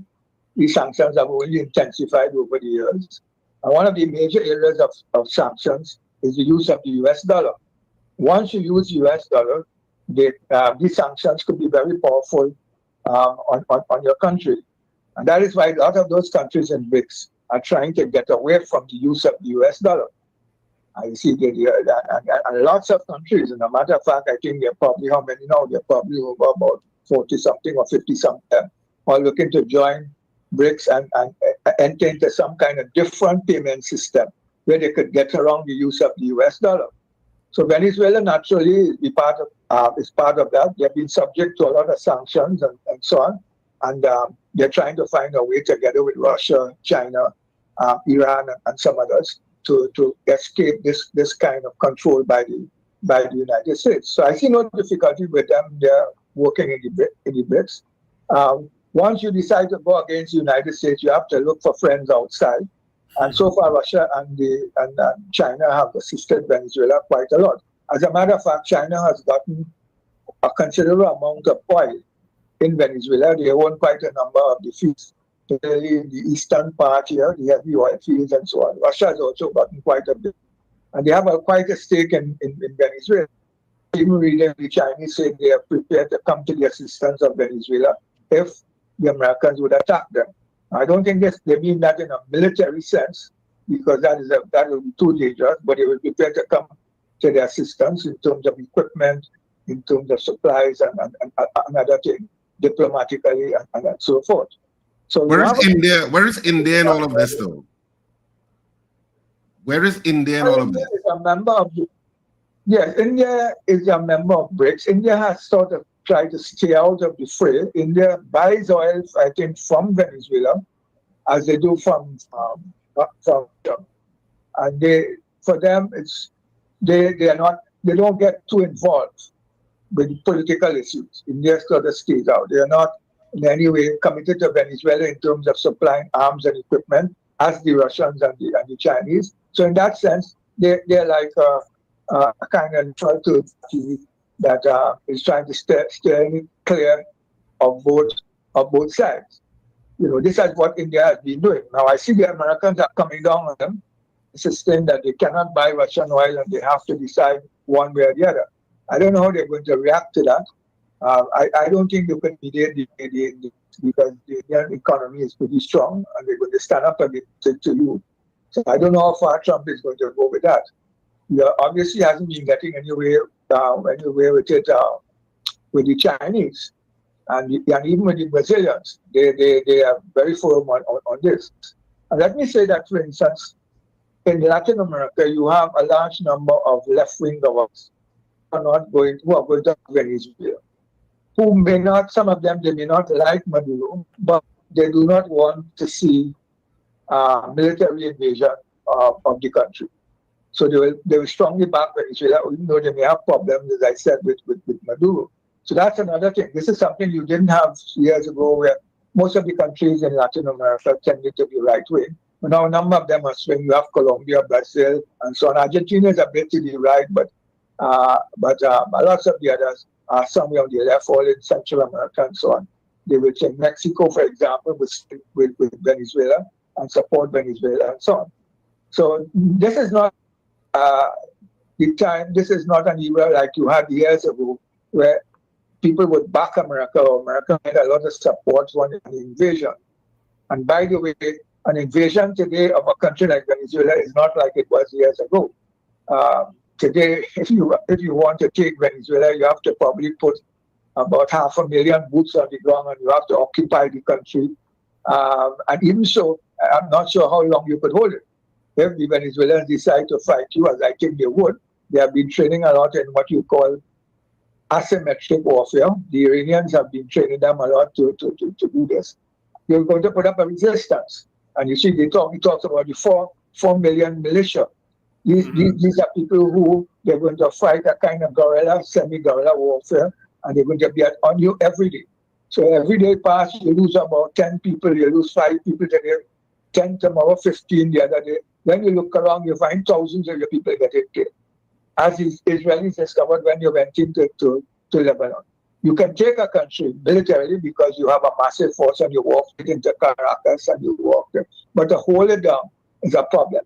And you wouldn't be able to hold on that country easily over the years. So I really don't see where America is going in terms of ending or any kind of military intervention. I think they probably more or less will probably make 1 or 2 strikes, try to intimidate the government, probably attack 1 or 2 things in Venezuela, if they're going that far. And we don't know that as yet. But I'm not sure a hardcore military invasion is on the cards. But many people say you do not know what the American government is likely to do. It's very unpredictable. And we know that. The way the government shifts its opinion from one minute to the next, you never in a sense know where they're going. So we have to look out for almost every possibility. But I think even so, one would have to be pretty crazy to try to invade Venezuela. One would have to be what, sorry? Pretty crazy. You have to be pretty insane to try to go out and invade Venezuela. We are talking about President Trump, aren't we?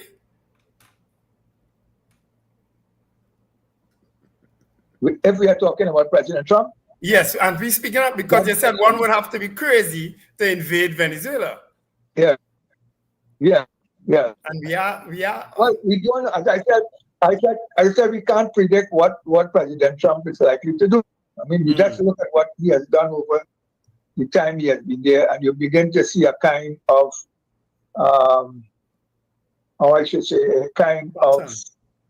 indecision and a kind of, changing opinions overnight, and like whatever comes to his head to run with and so on. It's not a consistent pattern of decision making as we knew before. So in that sense, you don't know what to predict. But I'm saying even with that, right, it's still to be pretty insane to go and invade Venezuela. I mean, just think of all the consequences of that. You're going to tie down the American army inside of there for years. The whole of Latin America is going to be in up arms with you, and you're not going to militarily be able to hold down that country. That's a country, if you know it, with a lot of jungle and a lot of, it's a huge place, difficult to control. Those people will fight you down there until they drive you out. Yes. So I am not sure that is in the cards, but I'm looking to see what choices are going to be made, and we'll see how things come in the future. Building up Is it then that he is hopeful that America is hopeful that the uprising comes from within Venezuela? Is that what they're expecting or hopeful for? Yes, this is what I think is more what they're hoping for. That they would put enough pressure on the Venezuelan military. They have intelligence, and the intelligence must be telling them, okay, fine, we could get X, Y, and Z general to revolt, and we would support them and so forth, and they can probably take it. Now, you have to be careful here because the Venezuelan military, or the whole armed forces of Venezuela, the Navy, the infantry, and what's the other one? There's three of them. The Navy, infantry, and the Coast Guard, and the Saudi Air unit. These three units are there that are strongly backing the government, and they're stuck together over the years. Now, what happens sometimes when they had coups in the past, you'd find the Air Force would support the government, and the probably Navy would go against the government, and you have these divisions. So what they have done since Chavez came, with the help of the Cubans actually, they have sort of decentralized the army quite a lot. So no one commander has any major control over particular units. And Caracas more or less controls the entire system, but they do it in that kind of decentralized way. So you find that it's very difficult for one commander, as used to occur years ago, one commander somewhere, let's say Barquisimeto, he has enough troops and he feels he can come and take the whole country. You find it's much more difficult today to do something like that. This is probably one of the reasons we haven't seen any military coups. You also have the Cubans and the Cuban intelligence working inside there with them, with the Venezuelan intelligence. They also try to control any kind of rebellious talk or any kind of insurrection brewing and so on. They're very, very aware of a lot of that. The Cubans have brought their knowledge about that to Venezuela, and they help the Venezuelans in terms of trying to control that. I'm not sure that you could possibly get a military coup in Venezuela under all these circumstances. And remember that even if in the army you get some kind of movement, you have the militia outside. These millions of people that Chavez built there who are trained militarily, and they call them the collectivos and so forth, a lot of them, but they can act in a military way. They're also going to come to the defense of the government, and they're going to even fight the people in the army if the army people revolt against the government. So it's a complicated situation, and it's hard to say really where things would go. We can't really, in a sense, clearly predict where things would go.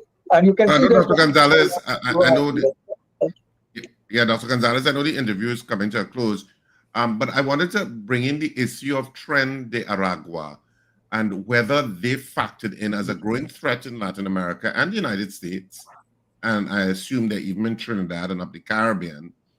How much of a threat does the U.S. see Tren de Aragua as a criminal transnational organization, and whether that factored into why they are here?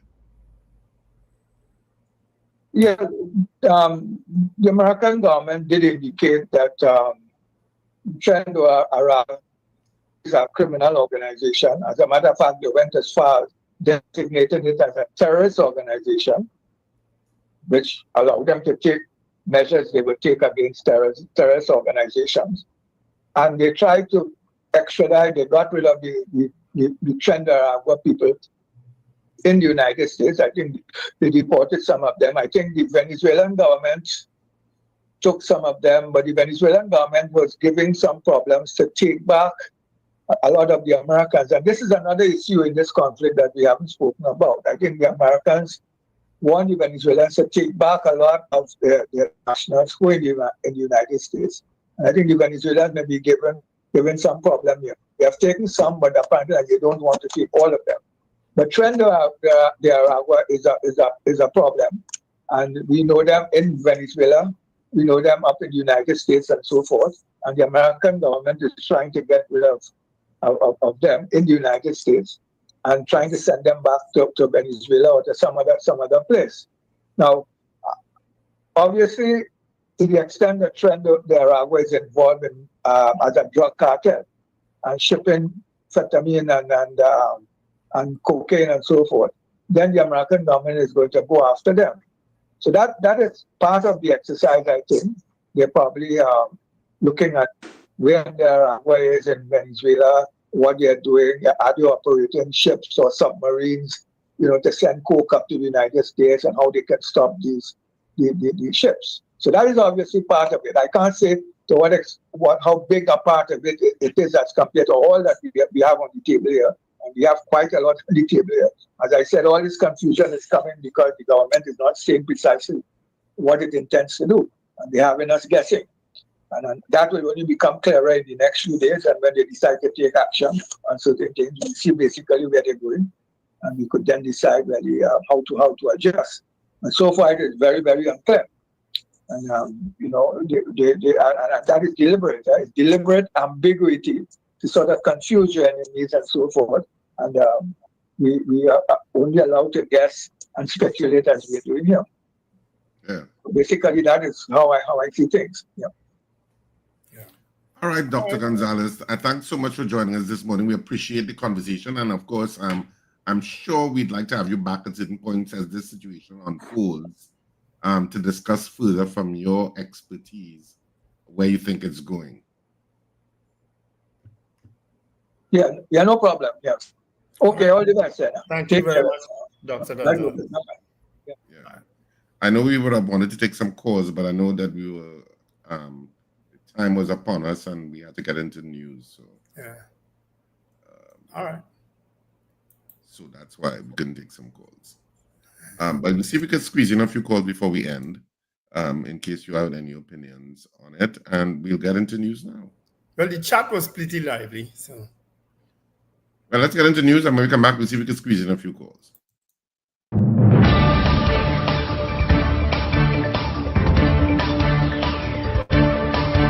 The news you need, the clarity you deserve. Local, regional, global. This is Net Radio News Now. This is News Now on New Era TT Radio. I'm Derek. Prime Minister Kamla Persad-Bissessar says Trinidad and Tobago fully supports the United States deployment of warships off Venezuela. She stressed no request has been made for U.S. forces to use Tobago's territory, but warned her government would grant access if Venezuela attacks Guyana.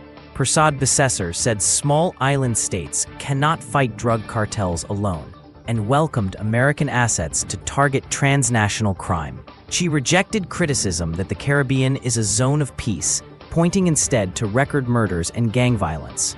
Her comments follow condemnation of the U.S. move by the Movement for Social Justice and some CARICOM voices.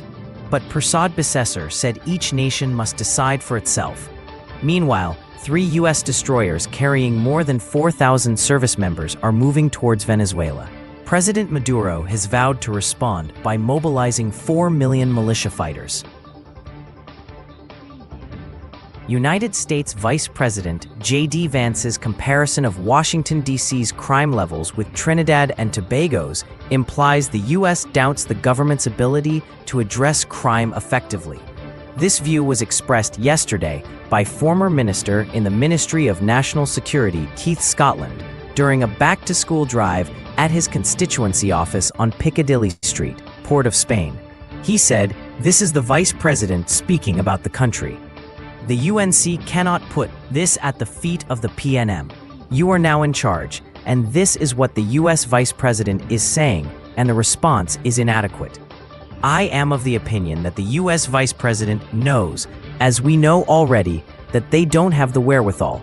Opposition leader Penelope Beckles, who was also at the back-to-school drive, was asked about her thoughts on the unfolding of a military showdown between the United States and Venezuela near Trinidad and Tobago's waters. While Beckles commented that the matter was concerning to her, She said it will be addressed on Monday by the People's National Movement at a news conference on Trinidad and crime. In a bid to intensify pressure on Venezuelan President Nicolas Maduro, U.S. President Donald Trump has ordered the deployment of 3 U.S. warships off Venezuela's coast. According to the U.S., the move to target Maduro is an attempt to clamp down on drug trafficking by Latin American crime cartels. However, on Monday, Maduro pushed back and vowed to mobilize more than 4 million militia fighters in response to the warships, saying they will be prepared, activated, and armed. For the third time in 4 days, a law enforcement officer has been detained under a preventative detention order. The latest is a constable attached to the Barrackpore police station. He was served the order Friday evening by Special Investigations Unit officers, allowed to contact his attorney, and then taken to a detention facility. On Thursday, an acting superintendent of prisons with more than 20 years' service was held, accused of links to a contraband smuggling network. And on Wednesday, a police corporal was detained under allegations of gang leadership. Police Commissioner Alistair Guevara says the arrests show the strength of the TTPS intelligence unit and vowed to root out wrongdoing even within its own ranks. He warned, "If you are part of the problem, tomorrow we may be coming for you." Education stakeholders have welcomed the move to deploy Special Reserve police officers at high-risk schools across Trinidad and Tobago. The TTPS says 95 specially trained SRPs will be assigned to schools to curb violence and indiscipline. They are part of 244 officers who are sworn in this week at Marabella South Secondary. TTUTA President Martin Lumpkin says the association supports the plan but expects it will be temporary, serving mainly as a deterrent. He added that wider social issues fueling violence must also be addressed. The National Parent-Teacher Association also endorsed the initiative, calling it a strong and decisive message against school violence, though it has flagged concerns and will meet soon with Education Minister Dr. Michael Dowlath. 2 U.S. nationals have been deported following an extradition exercise in South Trinidad. Police said the operation, conducted on August 22nd, led to the removal of a 33-year-old man and a 27-year-old woman, both wanted in the United States on narcotics trafficking charges. The pair, who had been living illegally at Palmist, were detained on August 19th. They were later taken to Piarco International Airport, placed on a U.S.-bound flight, and handed over to American authorities. The operation involved the Southern Division Task Force, Gang Unit, Immigration, Intelligence Agencies, and U.S. Embassy agents. In international news, planes and tanks have pounded Gaza City as Israel intensifies plans to seize the territory's largest urban area, pressuring nearly 1 million Palestinians still living there. Residents reported constant explosions in the city's north and east, while Israeli troops also destroyed buildings in the Jabalia refugee camp. Hamas officials say 64 people were killed and nearly 300 injured in the past day, bringing the overall death toll to more than 62,600 since the war began last October. Israel launched its campaign after Hamas's deadly October 7th attack that killed 1,200 and saw 251 taken hostage. Only 20 of the 50 hostages still held are believed alive. Prime Minister Benjamin Netanyahu has vowed to conquer Gaza, rejecting partial ceasefire deals. Israel's defense minister warned Gaza City will be razed if Hamas doesn't disarm and release all hostages. The UN has warned of catastrophic humanitarian consequences, with most homes destroyed and hospitals barely functioning. And that's news at this time. That was News Now. Stay informed with New Era TT Radio, Net Radio.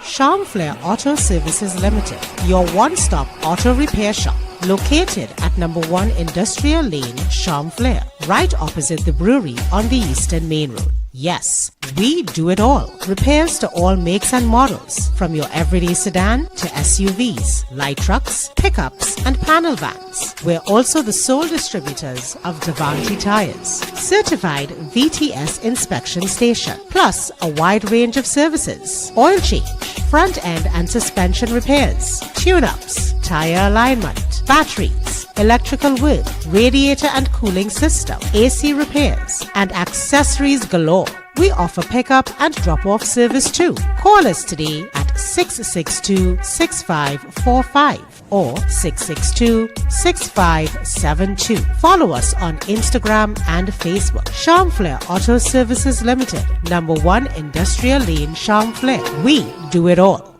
Coach, yes, Coach, are you passionate about serving others and supporting people as they reach the highest version of themselves?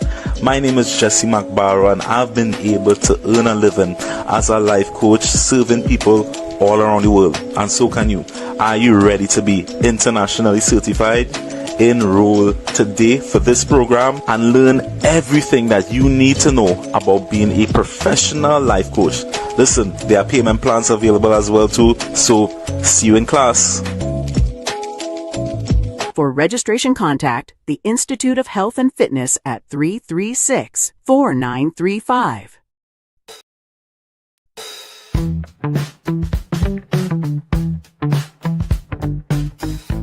S&H Rumbox, 137 Western Main Road, St. James, for all your retail and wholesale needs for alcohol and non-alcoholic beverages.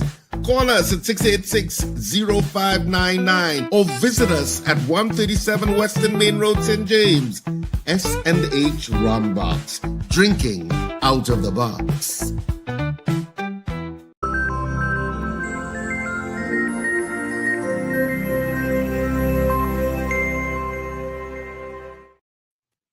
Of course, we're back as we head to the last few minutes of the breakfast show. Of course, you can open our lines briefly, maybe for a couple of minutes before we come to a close, in case people had anything to say.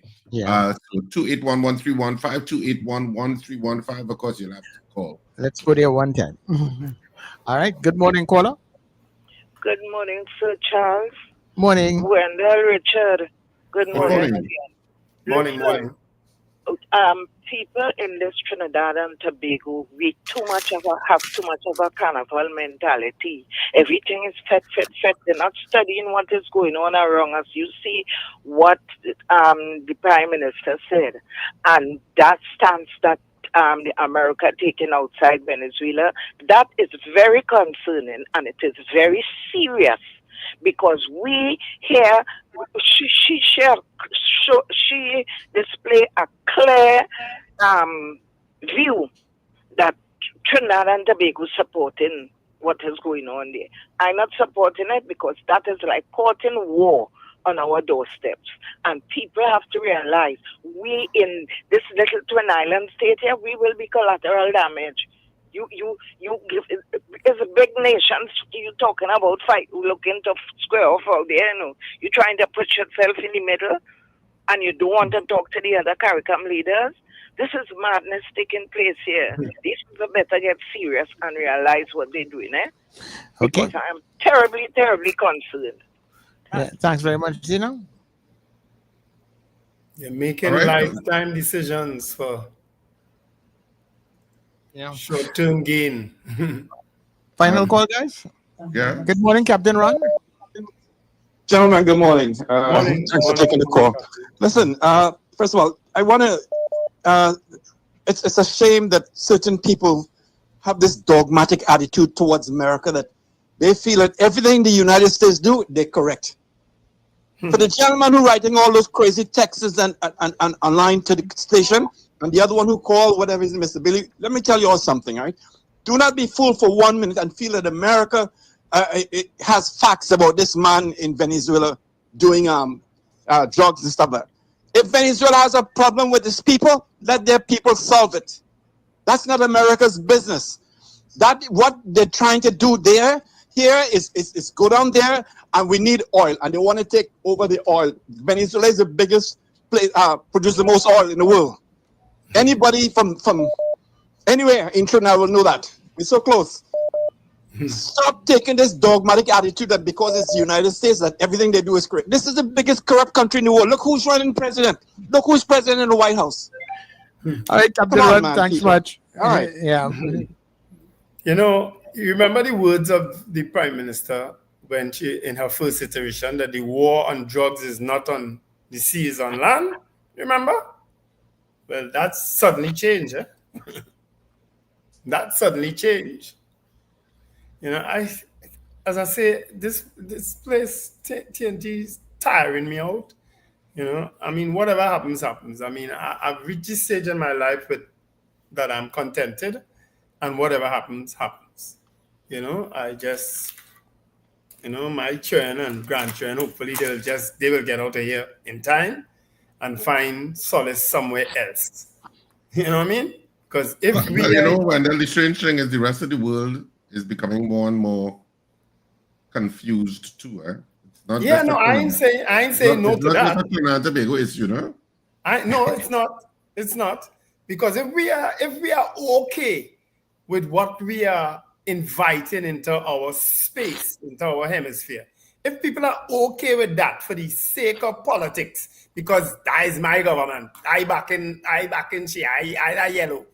If people are cool with that, for that reason alone, well, then we in real deep doo-doo, as our former Prime Minister said. We in deep doo-doo, that we have managed to maintain a peaceful coexistence with our CARICOM neighbors for years.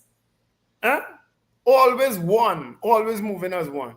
We've managed to do that. And all of a sudden now, is every nation must say what they have to say. They can fend for themselves. Well, brother, if we okay with that because of politics, whatever happen. You come quarreling. Don't go quiet either. Don't go quiet.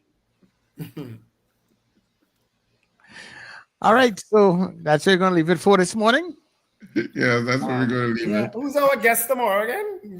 Go back to George, who is the president of the Humanist Trinidad and Tobago, and we'll be discussing the Day of Prayer and Reflection, Independence Day from a secular perspective, and other issues on how humanists at Trinidad and Tobago view the society of Trinidad and Tobago and what it needs to do to get better. Yeah. He might actually have a view on what is taking place all now.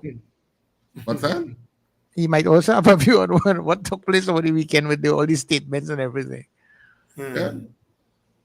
It's going to be an interesting one tomorrow, people. Let's tune in. Yeah. He's the president of Humanist Trinidad and Tobago. So we'll be having a conversation. That should be an interesting discussion tomorrow. Yeah. So this is where we leave the breakfast show for this morning, a little bit past our time. I mean, so I suppose we're off, probably off M&E TV already. So it's only people who are on the YouTube and Facebook channels that are already seeing us, and people on the stream, newerattradio.com and New Era TT Radio on TuneIn.